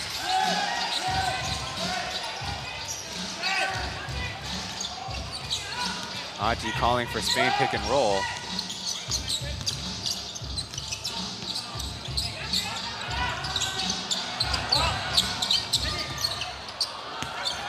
Kenny trying to muscle his way to the corner, and Johnson's up for the block.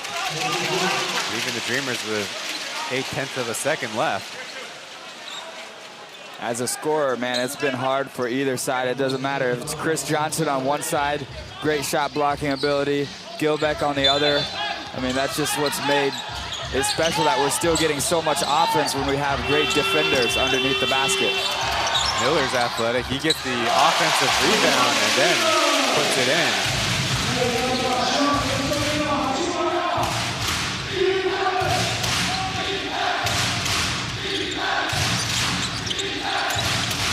Johnson with the dream shake. His fadeaway is short. Would have been a lot of fun to call. Then takes it away on the other end. The 4-on-3 for the Braves as KJ dribbles and fires and hits. It's an 8-point game, folks. Don't go away now. Bad turnover for the Dreamers leads to 3 quick transition points for the Braves that time. Miller with Josh guarding and KJ nearby. We'll go middle, try another mid-range shot, but this one's missed.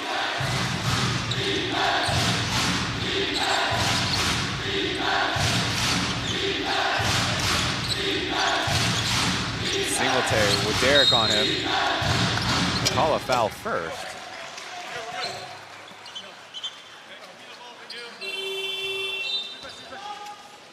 Be a couple subs for both teams, but first the score table reminds the referees we got a TV timeout. A long stretch of play there, and both teams trying to head each other up. An 8-point game in the third quarter here between the Braves and the Dreamers.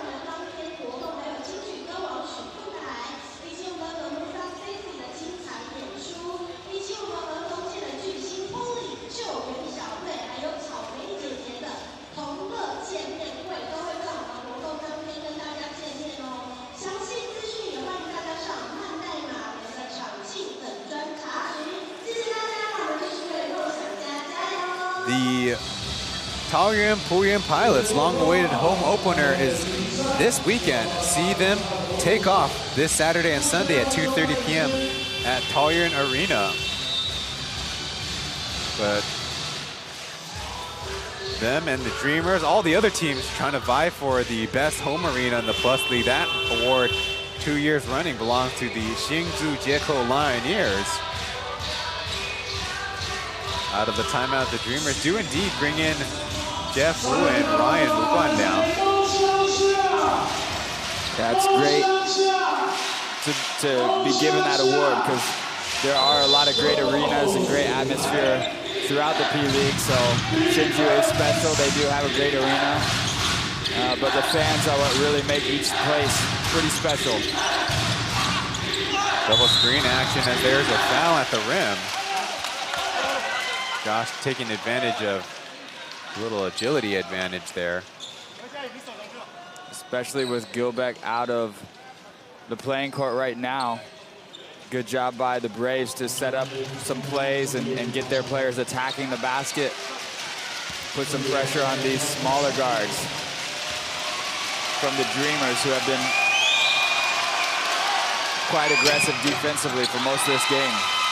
It's easier for the Dreamers to be aggressive out on the perimeter defense, knowing you have a great shot blocker under the paint. But now with Gilbeck out, you got to be a little bit more conservative, not to let your man drive by you.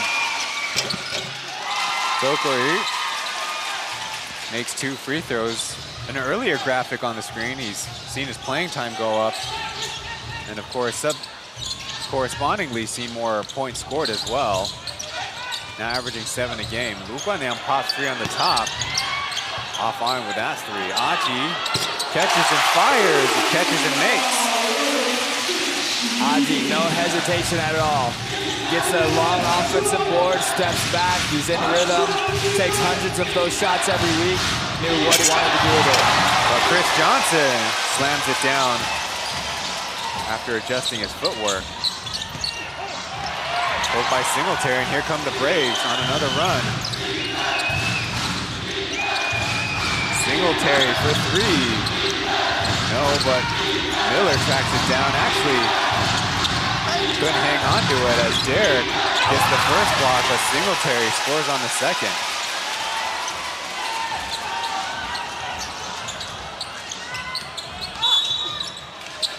Luguan now fouled on the baseline by Zhen Xiangjun. Haven't had a lot of chance to introduce the 4th Ryan in the Plus League, as we see Johnson just have so much operating space down there, especially the way he can get vertical. But anyway, Luguan Niang, born from nearby Miaoli, went to Songshan High in Taipei, then to New Taipei, where he went to Taishin University, Taiwan Art University. Be out of the baseline for the Dreamers, up by just 5.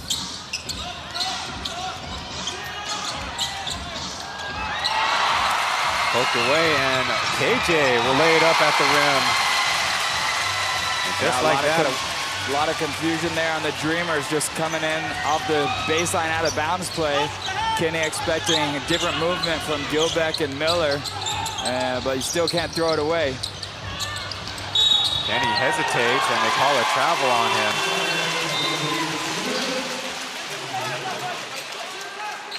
Coach Julius opting to go with a substitution instead, as you see him jump the pass. 3-point ball game. Knew the Braves were going to be able to respond and get their offense going in the first half when they were struggling. But it's also the Dreamers have gone cold, have not had a quarter like they needed to. Singletary misses the close one. Had to step on Kenny. It seems like the environment got the missed shot there. Jeff Wu from the right corner. No.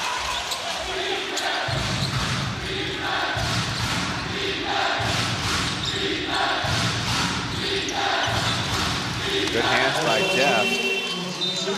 And it'll be the Braves who get Beast subbed in for Singletary. and a well-rested Beast too. He has not played a lot of minutes here today, so I'd expect to see the Braves look to go to him to create some offense here in these next few minutes with Singletary out of the game. Only 6 minutes played for number 12, as not on the same page. He's looking for Beast, but Chen Xiangju got his hand on it. Out of bounds, ball Dreamers. Looks like the Braves are content with cross-matching Chen Xiangju on Gilbeck and having Chris Johnson as the help defender. Looks like a defensive foul. Beast hanging on to Gilbeck on the screen.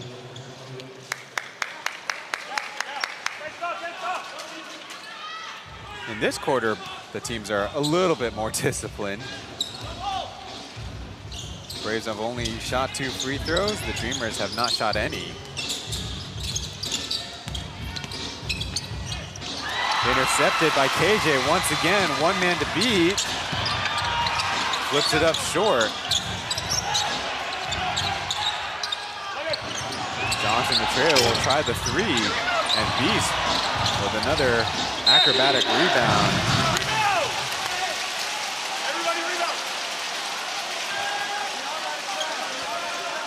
Doug reminding all his teammates to rebound, but you're also gonna have to remind them not to foul too much, because the Braves are now getting more free throws because of the bonus penalty already that the Dreamers are in. Well, speaking of rebounding, Julius is gonna bring in Manimal for Jeff. That brings the forward count for the Dreamers. Well, depends on how you classify Kenny Chen. In and out.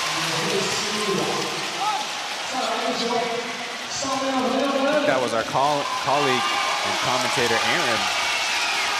They're sitting in the box on that baseline.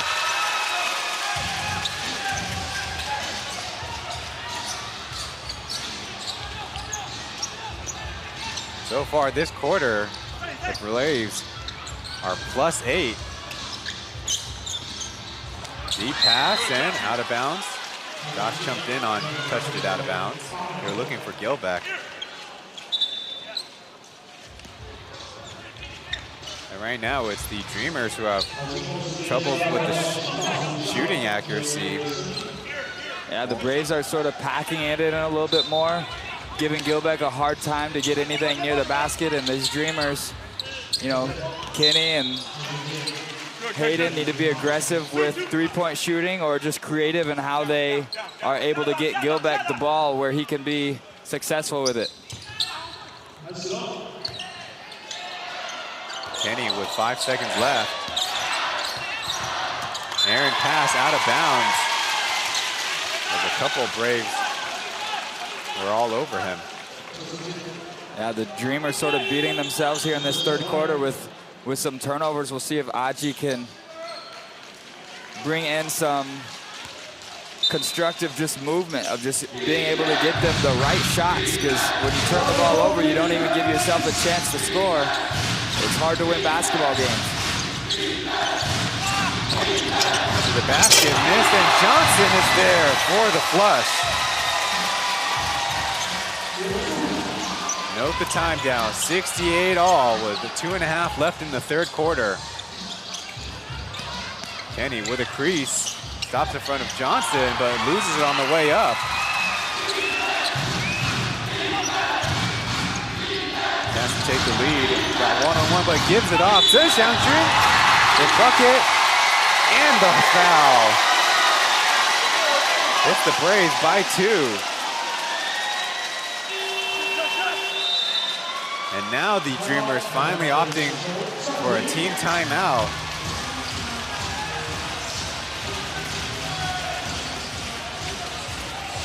Great pass there.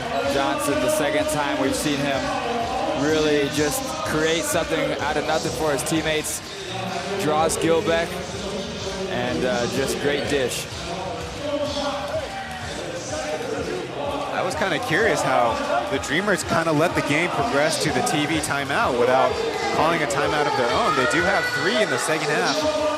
that rule in accordance to FIBA basketball with the additional 30-second timeout in the last 2 minutes of decision time down the stretch. But Coach Julia is opting to call it now, maybe in a sense providing a little bit of test to the guys on the floor to see if they can manage themselves, or if not, maybe one of the leaders on the team through a substitution can communicate what they want from a timeout. Yeah, Coach Kyle has worked with several of these players for a couple seasons now, so there is a lot of trust there, and they know what he wants to see out of them. But it has been a rough stretch here for the Dreamers. We'll see if getting Miller and Gilbeck back in together can sort of just try to slow down the Braves offensively. And we know the Dreamers had a lot of success turning defense into good offense, and that's might be what they need here to get this offense jump-started, which hasn't seen anything so far in the third quarter. Doing the scoring for the Braves in the quarter is actually number 11, KJ, with 8 points on a couple made threes. Johnson, all from 2-point range, has got 6 in the quarter. And once again, the Braves' second out of the timeout is maybe Roger just has too many guys to coach, and that's why it takes a little longer. Making sure he doesn't get subbed out for a wound for bleeding. He'll take his and one free throw.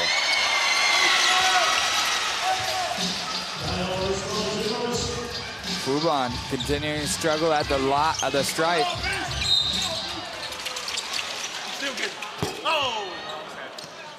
Foul first. It was the last for the Braves to take.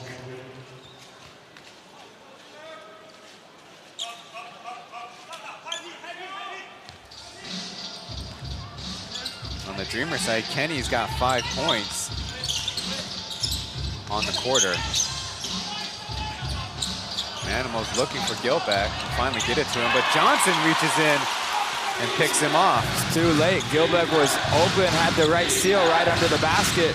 You wait a couple seconds longer, Gilbeck didn't have that prime position anymore, and Johnson able to steal in the pass. He's puts the move on, but ends up giving it up. Fight for the rebound goes the Dreamers' way. They want to tie or take the lead back with this possession. And they call it carry as Johnson goes up again for another one of those whistled and shots that he denies. Yeah, Johnson's really just helped change the momentum for this game for the Braves, defensively and offensively. Just really in rhythm right now. We'll see what the Dreamers can do to sort of disturb him, to get him off his A game. Dokory a little too high off the backboard.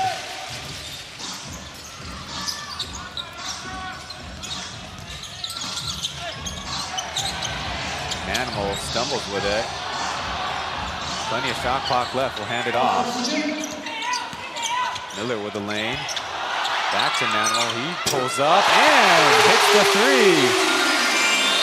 He had that earlier, he was patient, didn't feel comfortable with it. When you catch it with under 5 seconds in the shot clock though, you can't hesitate, and he definitely didn't on that last shot. Huge momentum shift potentially for the Dreamers right there, who badly needed a basket. He's not that much lift. This is his three-pointer.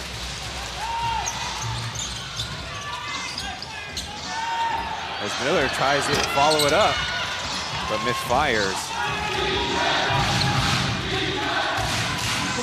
He's not been shooting great from three as of late, and in the game, only 1 for 8.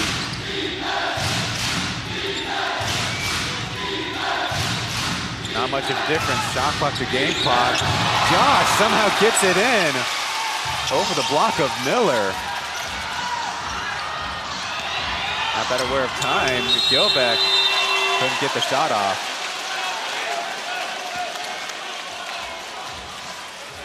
Well, it's the Braves up by 1 as we head to the 4th and final frame of this one.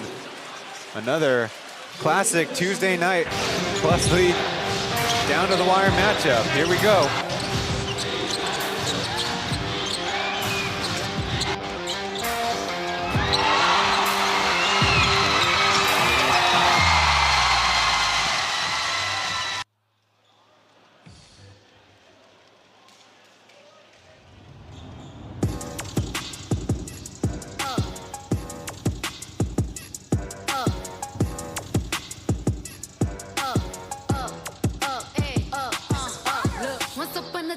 man, I heard that I was ugly. Came from a bitch who nigga wanna fuck on me. I said my face bomb, ass tight, rack stuck up, shack height, jury on me, flashlight. I've been listening last night, hit him with that good, make a nigga act right. Broke boys don't deserve no pussy. I know that's right. Big bag, pussy, not the Bentley band. Take a man, Balenciaga brought it back and all these bitches fuck. It's big bags, bustin' not the Bentley band. Take a man, working back, party back and all you bitches fuck. If it's up, then it's up, then it's up, then it's stuck. If it's up, then it's up, then it's up, then it's stuck.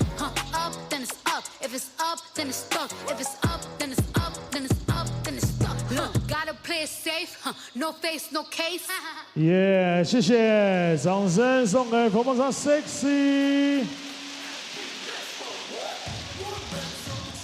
各位乡亲父老们，我们要进入到关键的第4节了。明天要准备上班，先把电力在球场放完。我们待会呢要大声的来帮我们的所有兄弟们、梦想家队球员们来加油！每一个掌声，每一个欢呼，每一个 defense， 都希望你不要吝啬的投入。听到大家的声音，拜托了。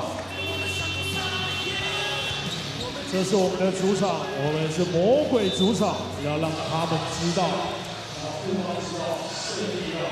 Every week is a new episode of Liamo Maximo. Be sure to subscribe to the +League YouTube channel right here for a look at what our league is all about. Well, so far, and on the screen now is the league's biggest lead, but ending in defeat. There you see it's the Taoyuan Pilots at the time who lost after leading by 25. If I remember correctly, that took place right here in Taichung Intercontinental Basketball Stadium.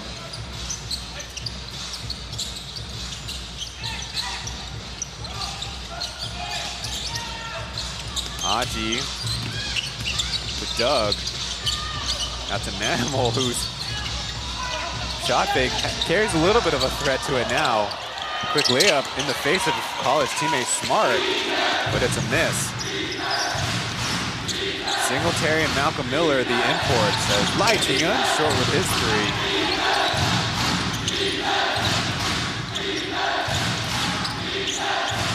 It's Smart on Aji. Steps through the middle. His runner is in. Yeah, Aji has to get more help there. Looking the other way, he blocks him. There's a little bit of Jameson University on Jameson University crime. You're the Dreamers, you can't try to hit home runs right now. You just gotta find your rhythm, but nobody has to play hero ball. Handling a Smart, cans the three.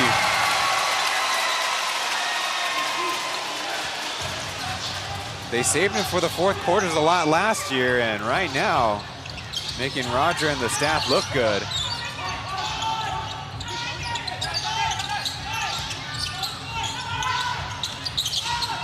Aji and Miller in a little two-man game. His three is on the way, but short.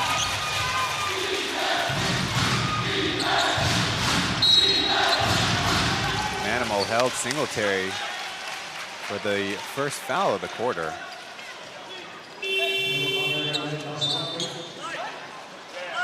Been working on a lot of those moves. Actually, Singletary played center in his collegiate time for the most part, so it was a big adjustment for him to be more of a 3 or 4 player.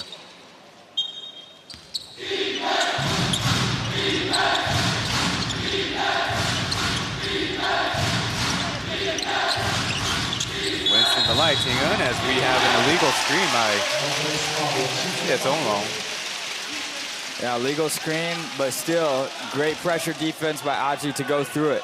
If you really avoid the illegal screen, then it won't be a foul. But when you sacrifice your body and you're trying to play tough defense, then it's easier for the refs to make that call. It's really going to have to be offensively, though. What can the Dreamers come up with? That's where they've gone cold in this game. Swing it over to Doug, but he's off the mark. Quickly down the floor, Smart. Getting the layup, but it's a foul. He'll go to the line. So you can kind of give credit to Doug for running that down, but the Dreamers try to get Gilbeck in there and see if they can get their offense and defense jump started. I mean, Gilbeck was effective in the first half, but in this second half, he's yet to claim, you know, ownership of that lane and dominate in the paint like we know he's capable of doing. Well, that's one way you can stop Smart at the free throw line. He misses his first.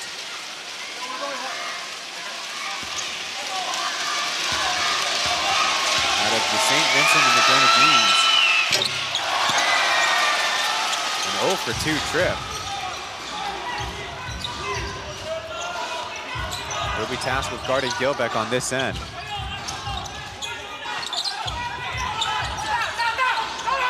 They're looking his way. He got his hand in there for the steal. For Gilbeck with the mismatch, I'd love to see him put the ball on the floor, try to back down, get an even closer shot than the one he would have had. Singletary kicks it to Winston, who overshoots it. There's a foul on the floor.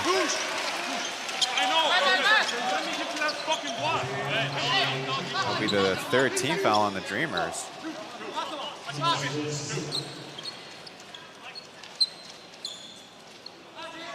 Hands up. Switch to the basketball. Here you see on screen, the Braves have 15 steals to the Dreamers 5. Smart with a fadeaway on the inbounds play. That was a pretty decisive possession. The Gilbeck cleared, can't score over, but a foul first. And that's where they need to get Gilbeck the ball. That time you could tell he'd really been intentional these last couple of minutes trying to get his groove back and get him dominating this game on the offensive side. That was a good high-low pass there from Derek from the top of the paint.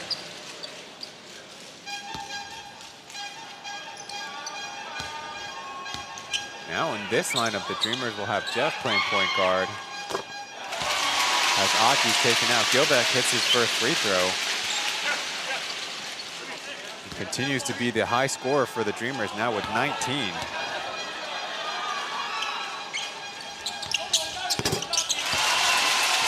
And a 2 for 2 trip.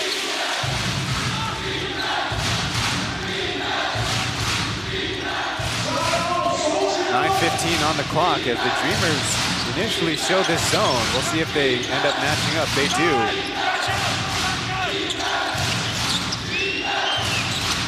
Winston from the middle forces one up. No good.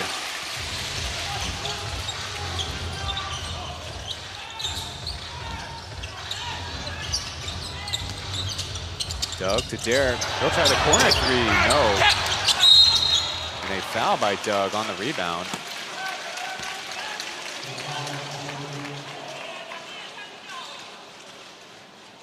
I believe that is his third personal. But importantly, for the rest of 8:45, the Braves will go to the line whenever the Dreamers commit any fouls.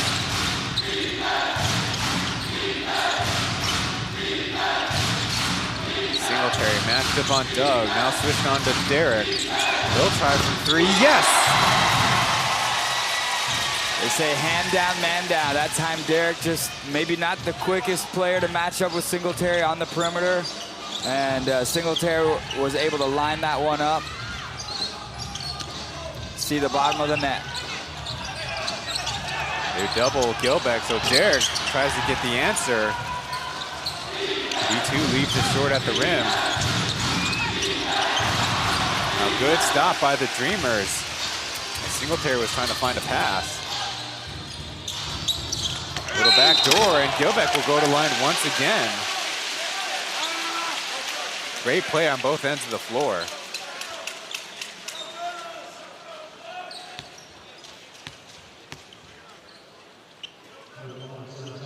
Shields committing to the foul, knowing that he probably doesn't have a great chance to contest at the point of a shot.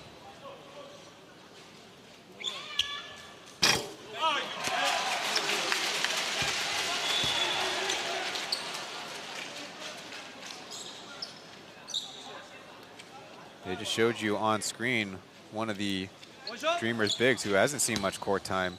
Zhou Chen for Jerry. Second Jerry in our Plus League. Song with a free throw as Smart pulls it down.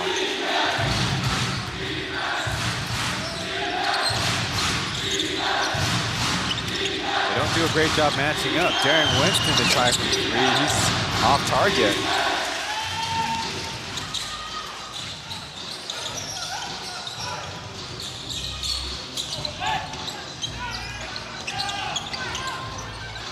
There's Jeff Wu with a 3-point try, bricks it. As Gilbert fouled once again. Yeah, it looks like Johnson will come back in and try to stop this barrage that Gilbert's been having of getting to the free throw line. But we'll see what Gilbert can continue to do because he's played a lot of minutes here tonight. Teams relied on him. He's been playing aggressive, but it's been a physical game, and that can wear on guys. See how he can do with these free throws, knocking them down in the beginning of the game. They get a little bit harder when you get tired. He's made the adjustment after an 0-for-2 trip as the Braves bring in 3 different players. It's Jack, Josh, and Johnson. Maybe they should form a band or something. But in any case, kind of curious because they didn't switch out Winston, who kind of looked hesitant shooting the basketball tonight. Meanwhile, the Dreamers will bring in Miller and Achi.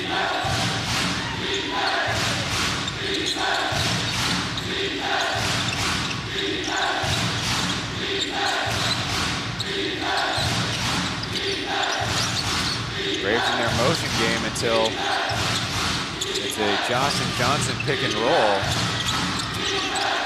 Steps through, forces one up. Johnson's right there for the rebound. Oh my. They'll stay with the Braves after the dive by Johnson, but good hands by the Dreamers. Now the Dreamers do not have a challenge after the failed attempt in the first. The referees will have a 3-person conference. I did think Doug sort of gathered that ball and Johnson came from behind, poked it out. So at least from our angle, it looked like Dreamers basketball. We'll see what the camera says. They'll opt to go to the monitor themselves. They had a conference in the funniest place, as there's some inappropriate behavior by a fan in this front row.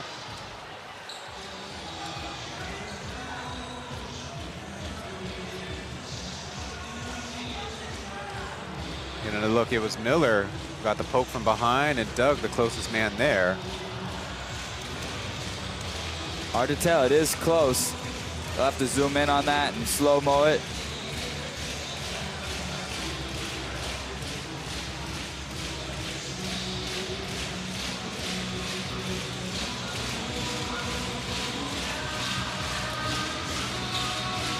Did think like Doug was swiping it back into court, but it's a tough angle. That angle looks like a 50-50 ball.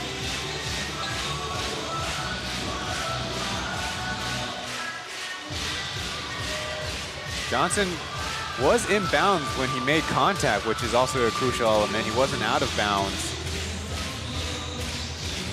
But that just shows you the effort that these guys have put all day long.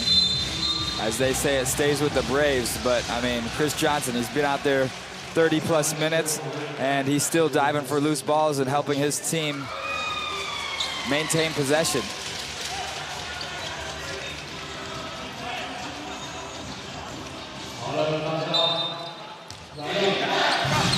Not to get lost. They only have 11 seconds on the shot clock.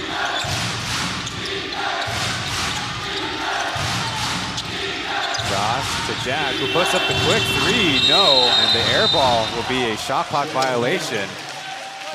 So not a great job by the Braves. Kind of out of the ATO, you could say.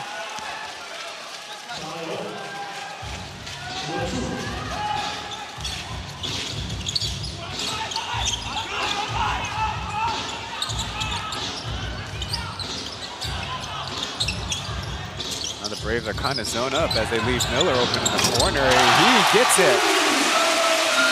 And he's probably telling himself it's about time. He's continued to shoot those outside shots. It's been a while since he's seen one drop through the rim. Gets that one to go. Gets his team right back in it. Johnson in now with that 2 as Miller tracks it down.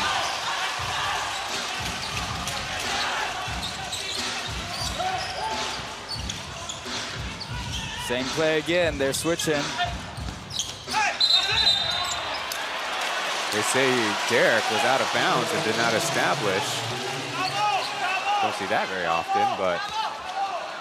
Nice design play there, but yeah, you gotta stay in bounds. Can't run out of bounds for no reason.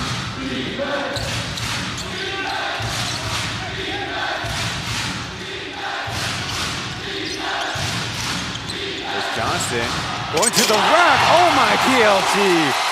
How did he do that? Wow. It's a grown man's move right there, just taking no prisoners. Miller, easy block by Johnson, who dives again. I think it'll stay with the Dreamers. And none of Chris Johnson's teammates can deny that he's showing and giving absolutely 100% effort on both ends of the floor. As we see this extension there, you could just only look on or try to get out of the way. He took that first step from the free throw line, the second one outside the restricted area.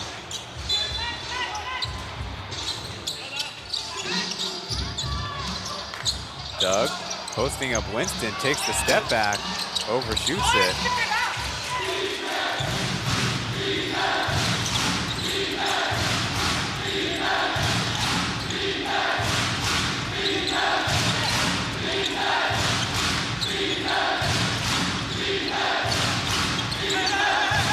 Joffo tries from the outside, overshoots it. As Doug will save it inbounds for an extra rebound and a transition chance for the Dreamers. He's free in the corner, got it!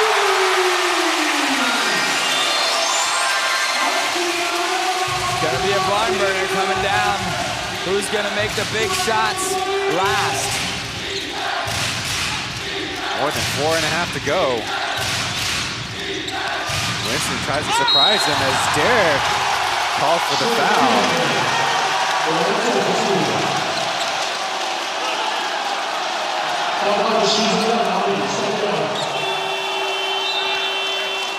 Get another look as number 14 not stroking from outside, so trying to go inside.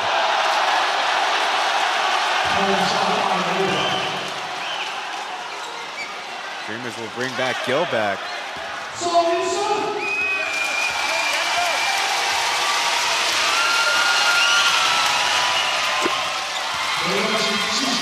Every single trip to the line now is important. Winston hits the first.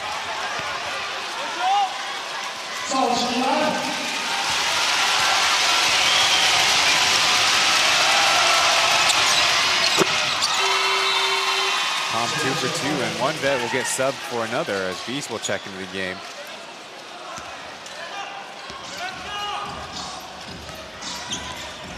Winston will go to the bench with 9 points. Meanwhile, Doug, already with 7, fakes the shot to Gilbeck, who fouled down low. Could hear the slap from here. Good job on the help side, though. Chris Johnson still with a smart foul, making sure Gilbeck didn't get a clean dunk or attempt at the rim. It's been an interesting strategy not having Johnson as the primary defender guarding Gilbeck. He's still able to influence his team defensively just with his weak side presence.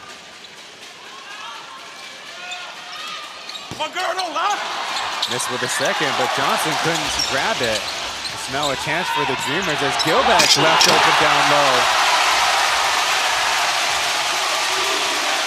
As he wins the tussle with Zhang right in front of us.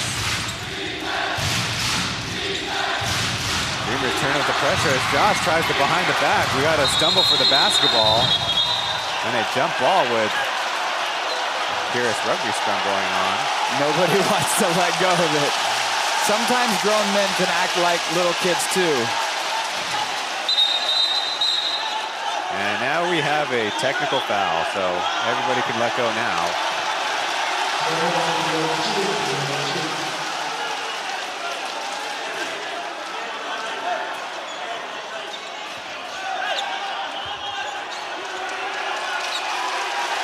A lot of it, the weirdest. It took a long time to get out of the something break in the game. You gotta be happy with Jeff really being able to create something out of nothing there, just with his defensive pressure in the backcourt. So what was called was a double technical. One for Johnson, one for Gilbeck, as we see the previous play.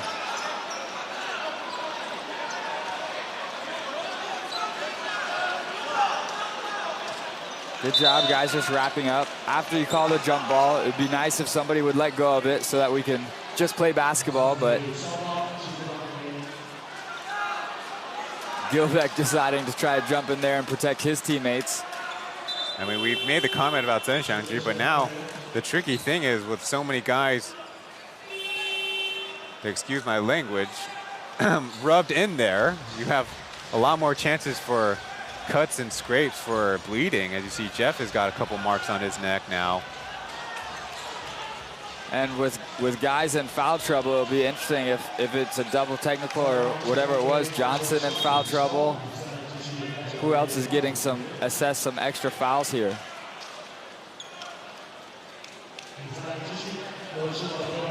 On screen earlier is Johnson with his 5th personal foul, because the technicals and unsportsmanlike count for the same total.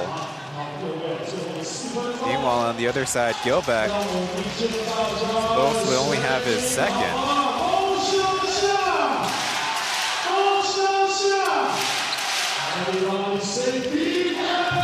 Well, the Braves did a poor job out of the last one. Let's see what they do. 15 seconds on the shot clock with a kind of stoppage in the game. East, screen 4. Now Chen Xiangju will turn around for the free throw jumper. No. Athletic play by Beast, and they call a jump ball. Appropriate given what happened previously and some other close plays like such.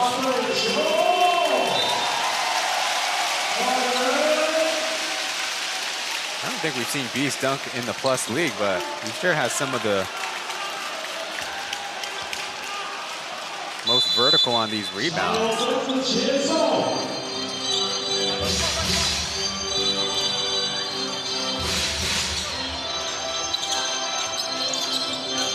Waiting for Doug on the downstream. Backs up KJ, but about it once and out.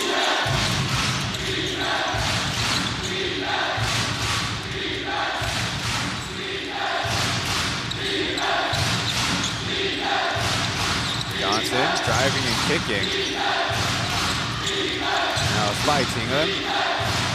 Chen Xiangju, he misses left. Gilbeck skies high for the rebound.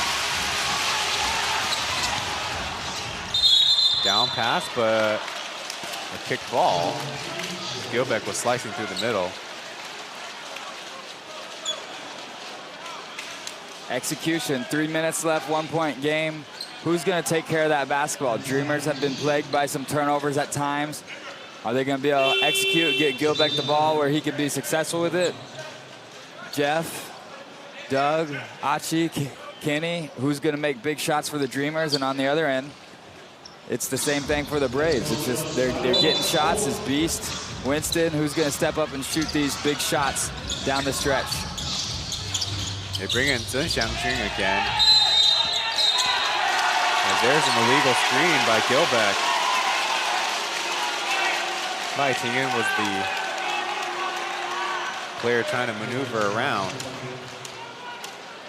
So once again, the Braves sticking to having 2 bigs in the game. So just like that, that's a good example of the importance of their guards to fight through it. Because there's not going to be hardly any switching.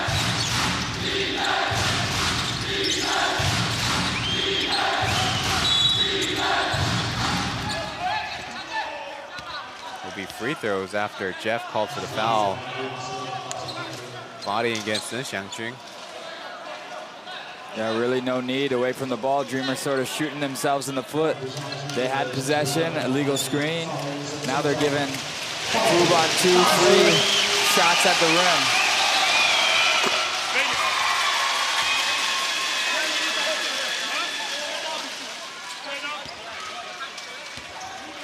Nick with the first free throw. Chen Xiangjun on the game now. He's got 8 points. And 9.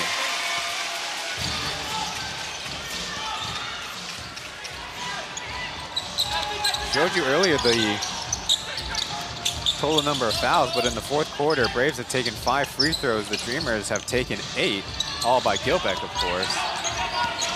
Aji, poke from behind. Steal by Lighting, and now off to the races. Winston. Weird banana cut there as Johnson will line one up, but missed. Winston, rebound and put back. That's big. Fubon misses a shot, but these smaller Dreamer guards got to box out. To the other side, a bucket for the Dreamers.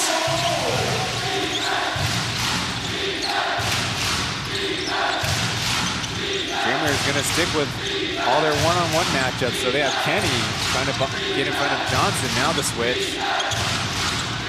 East clears one. The Lighting on the left. Measures it out, but with a miss. Karras with it. The Braves, no sense of urgency, will pull it back. They're only up by a possession.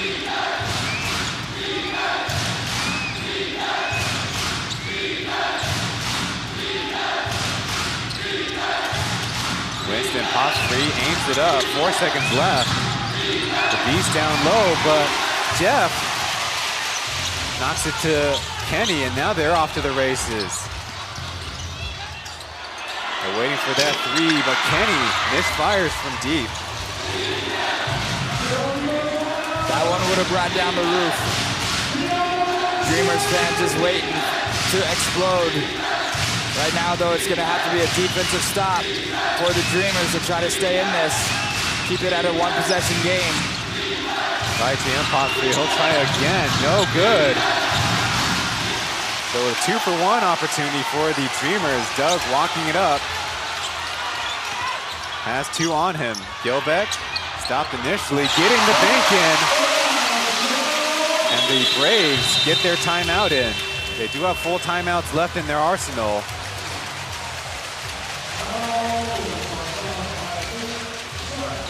We got one more break in our broadcast, but 32 seconds left to determine this one. A Plus League Classic on our hands.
Another sold-out crowd. We have a 1-point game. Braves basketball. They're going to bring in Michael Singletary, who's got plenty of rest. Meanwhile, the Dreamers are going to come out with the same 5 that they went into the huddle with.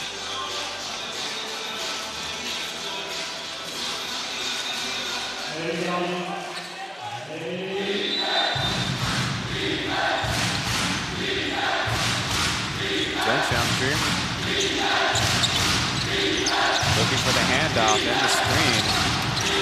Jeff gets in front of it. As we have a little extra stuff afterwards that is really unnecessary. But with that foul, there's going to be free throws, so Dreamers will get the ball back, but we'll see what Singletary can do at the line. Singletary has been out of the game for most of this fourth quarter, so initially I thought Jeff did a pretty good job getting a hand in the passing lane. I will say, for as many battles as Jeff has had overseas, between the States and the mainland, sure, one cool cucumber.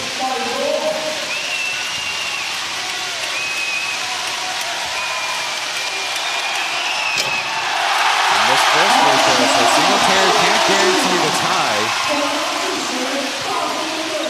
It's not easy to be on the bench for the past 20 minutes. He hasn't seen time the first 11 minutes of this fourth quarter.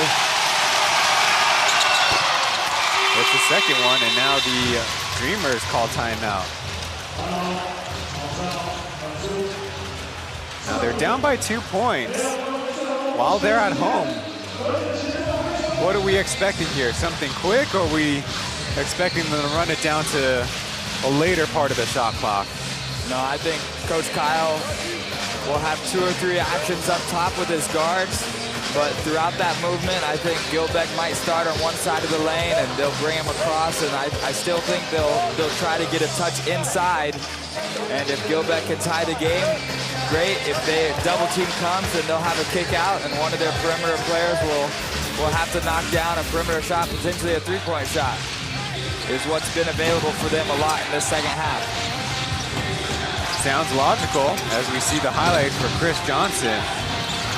22 points, that would be leading the Braves, but is only second in the game to the aforementioned Brendan Gilbeck, who's got 26 on 8 of 14 shooting, and of course, throwing 10 made free throws. Of course, Johnson can find ways to really make it a highlight play up and down. Yeah, Johnson did a great job attacking this second half, and you know, he stayed within himself. He didn't try to do too much. He didn't settle for outside shots. He found his teammates in the right spot. So a big reason that Fubon was able to come back, the Braves able to come back from a 20-point deficit, was the energy he brought offensively and defensively. They'll inbound it from the front court, so they're definitely not icing the clock.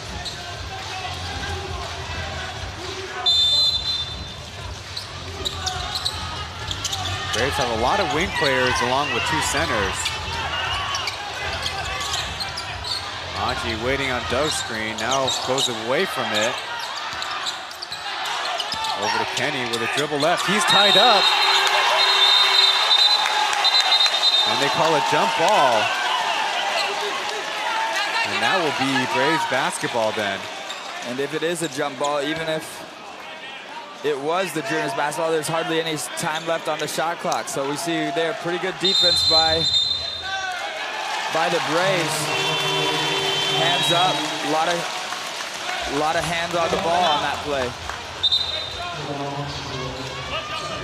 And another timeout called, as it still is a tricky situation, though at the same time, the Braves are not out of it yet. They need to inbound it cleanly, and if they're fouled, they need to hit their free throw. So yeah, the Dreamers do have a lot of quickness, so Jeff and Kenny able to get some steals. If not, you have to foul right away and pray that they miss at least one of the free throws. on the game, the Braves have turned it over 15 times, and the Dreamers credited for the steal 8 of those times. When it comes to free throw shooting, Sunshine Dreamers taking the most and hit 6 of 8, Johnson 4 of 5. If you are looking for other candidates, quickly jumping over to the Braves free throw page. Winston, if he's on the floor, he's only 5 for 10 on the season. And really, Chen Xiangjun, 14 for 21 coming into this game, might be another candidate. But again, it all depends on which personnel checks in. And that's a crazy part of basketball that kind of always goes underlooked is knowing the personnel while in the huddle, not knowing who's going to get subbed in. Well, all those aforementioned players are in for the Braves. Aji back facing the inbounder as they will call their 30-second timeout. So pretty good 3.5 seconds of defense by the Dreamers there.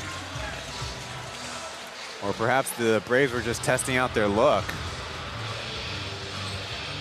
Yeah, I thought the Braves maybe had Winston in the corner after he had that screen, but that's a hard place to inbound it there because he can get trapped. So. CJ, 祥军，郭宇，文成，开接，文成最后一个啦，文成第一个你先绕，直接绕到空了，开接，你从下面这边出来。 然后这边出来之后，这边直接接那个球，给他们3个。祥军你不行的时候再怕，或者你直接落下去。啊，哎，加油，发出来抱好，发出来抱好。来 I think importantly too, the Braves also need to be on the same page if they're forced to defend as well. 8.93 on the clock. It's Josh to inbound. Flips it over to Johnson, and they commit a pushing foul, so not the worst result. Only lose about a second off the clock. Yeah, they'll get the ball back. The problem is, will it be a 2-possession game, or will Johnson still help them stay alive by missing one? He misses the first, so right now all they can guarantee is a tie. You're the Dreamers, you got to make sure you box out well, because potentially another miss, you don't want to give up an offensive rebound, the game's over. Braves do their cross screening, and it doesn't matter as Johnson gets the bounce for the make. So it's a 3-point lead, and the Dreamers have a lot of time and plenty of options. They too have their 30-second timeout. If they don't like the look, they get right away on the inbound.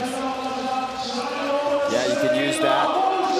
Can't really go for 2 for 1, 7 seconds left unless you could get a wide open layup and score with under a second going off the clock, then maybe you go for it, but you really got to set up something to get somebody open from 3-point range. I'm doing the quick math in my head. Right now, I can only recall 3 games in the Plus League that went down the wire, and funny enough, it includes the 3 very same teams. Opening Sunday, where the Steelers had a chance for 3 to tie it at 117. Then the double overtime game between the Lioneers and Braves in Hsinchu, where TJ hit that buzzer beater layup after Johnson. And then the last one more recently on last Tuesday night's game, the Lioneers came away with a 1-point win, holding off the Steelers and denying them their first win on the season. Yeah, plenty of close action here. This one we knew Fubon was going to wake up eventually in the first half and make their run. They sure did. And Dreamers will not be happy with themselves if they can't recover here and force an overtime, being up by 20 points. But you got to be proud of the effort of both sides, just really fighting all 48 minutes of the game, trying to scrap out anything they could get. They line up in a stack. Doug, the man over the top, he catches. Winston guarding him. Deep fade away. It's off target, bouncing out of bounds. They say Jeff was on the line. So still not a game over. We'll see how the Braves and the Dreamers play it. Braves opting with no timeouts. They got to inbound. Winston, he's going to predictably throw deep, beating Aji's defense, and that's it. As the Braves have successfully pulled off the biggest upset so far in the 3rd season. The final score 90-87, overcoming as much as what I'm being told is a 26-point deficit in the first half. That was a huge deficit, and Dreamers had all the momentum, and you know, just slowly and surely, Fubon chipped away and stole all that momentum back, and the Dreamers offensively just didn't come close to where they were in the first quarter. The first 12 minutes, everything clicking, scored over 30 points, and they could not replicate that in the second, third, or fourth quarter. Well, this matchup just adds more fuel each and every time, because the biggest turnaround in Plus League history after the Dreamers were able to do it, the Pilots, and of course, these two teams have been battling it out ever since the first regular season, the first ever Plus League finals, then 8 or 6 games last year, plus that best of 5 series ending in a double overtime. Well, we have Roger Shujinza standing by courtside.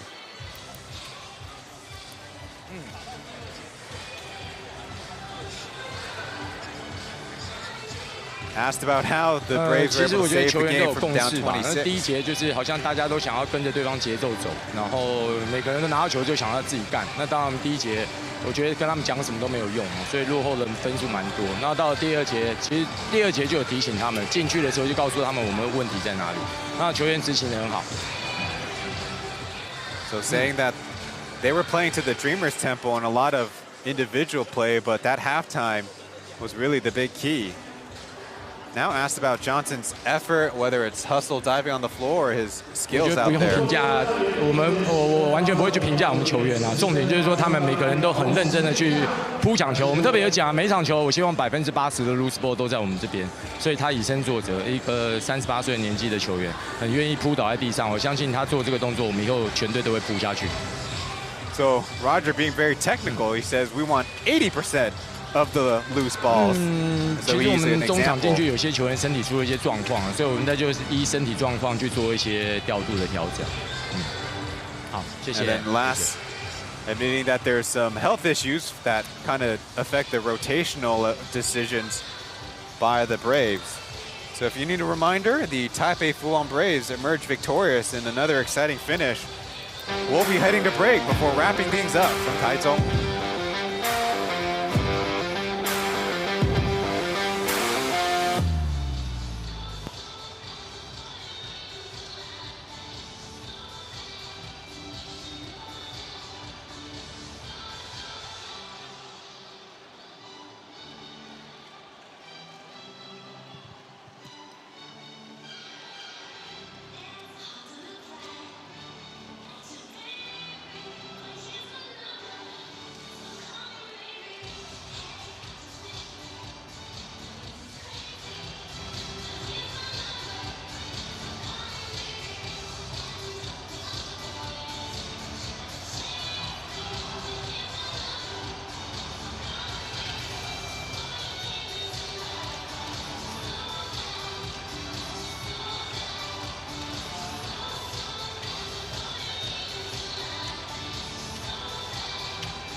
There's your final line, where the Braves emerged victorious against the Dreamers in a hard-fought battle, which initially was completely under the control of the home team, as they had a big lead in the first quarter and had a double-digit lead heading into halftime, but the Braves able to hold them to, is that 29 points for a second half. Well, we have other matchups coming up right close enough on the weekend. It's the Lioneers who will help open up the Taoyuan Arena, where in Taipei, the Braves will take on the Kings.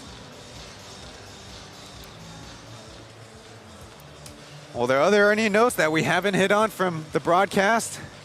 No, I think it was a good basketball game. Two teams that fought hard, and one team had to go down. And I think the Braves are just the team that made the tougher shots in the end and the bigger plays, getting those loose balls and playing some smarter basketball at the end, executing and knocking down shots.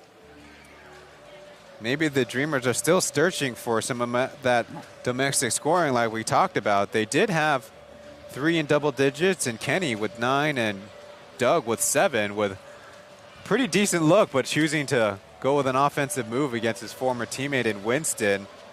Before we wrap things up, we've got to remind everyone that they encourage fair play and good sportsmanship, which at sometimes in the games, understand the emotions might get ahead of everybody out there on the floor. Yeah, it's always good to be learning. You want to have character, and these guys want to represent their cities and their teams the best way possible. And with a lot of passion and energy out there on the court, that sometimes that can be hard, but for the most part, things didn't escalate further than they could have. Well, thanks, Kirk, for joining us on the broadcast. On behalf of our 6 teams and our league operations, our broadcast partners, for Shin, Mark, and Kirk, I'm Ryan Chen. Thank you for watching. We'll see you in the next one.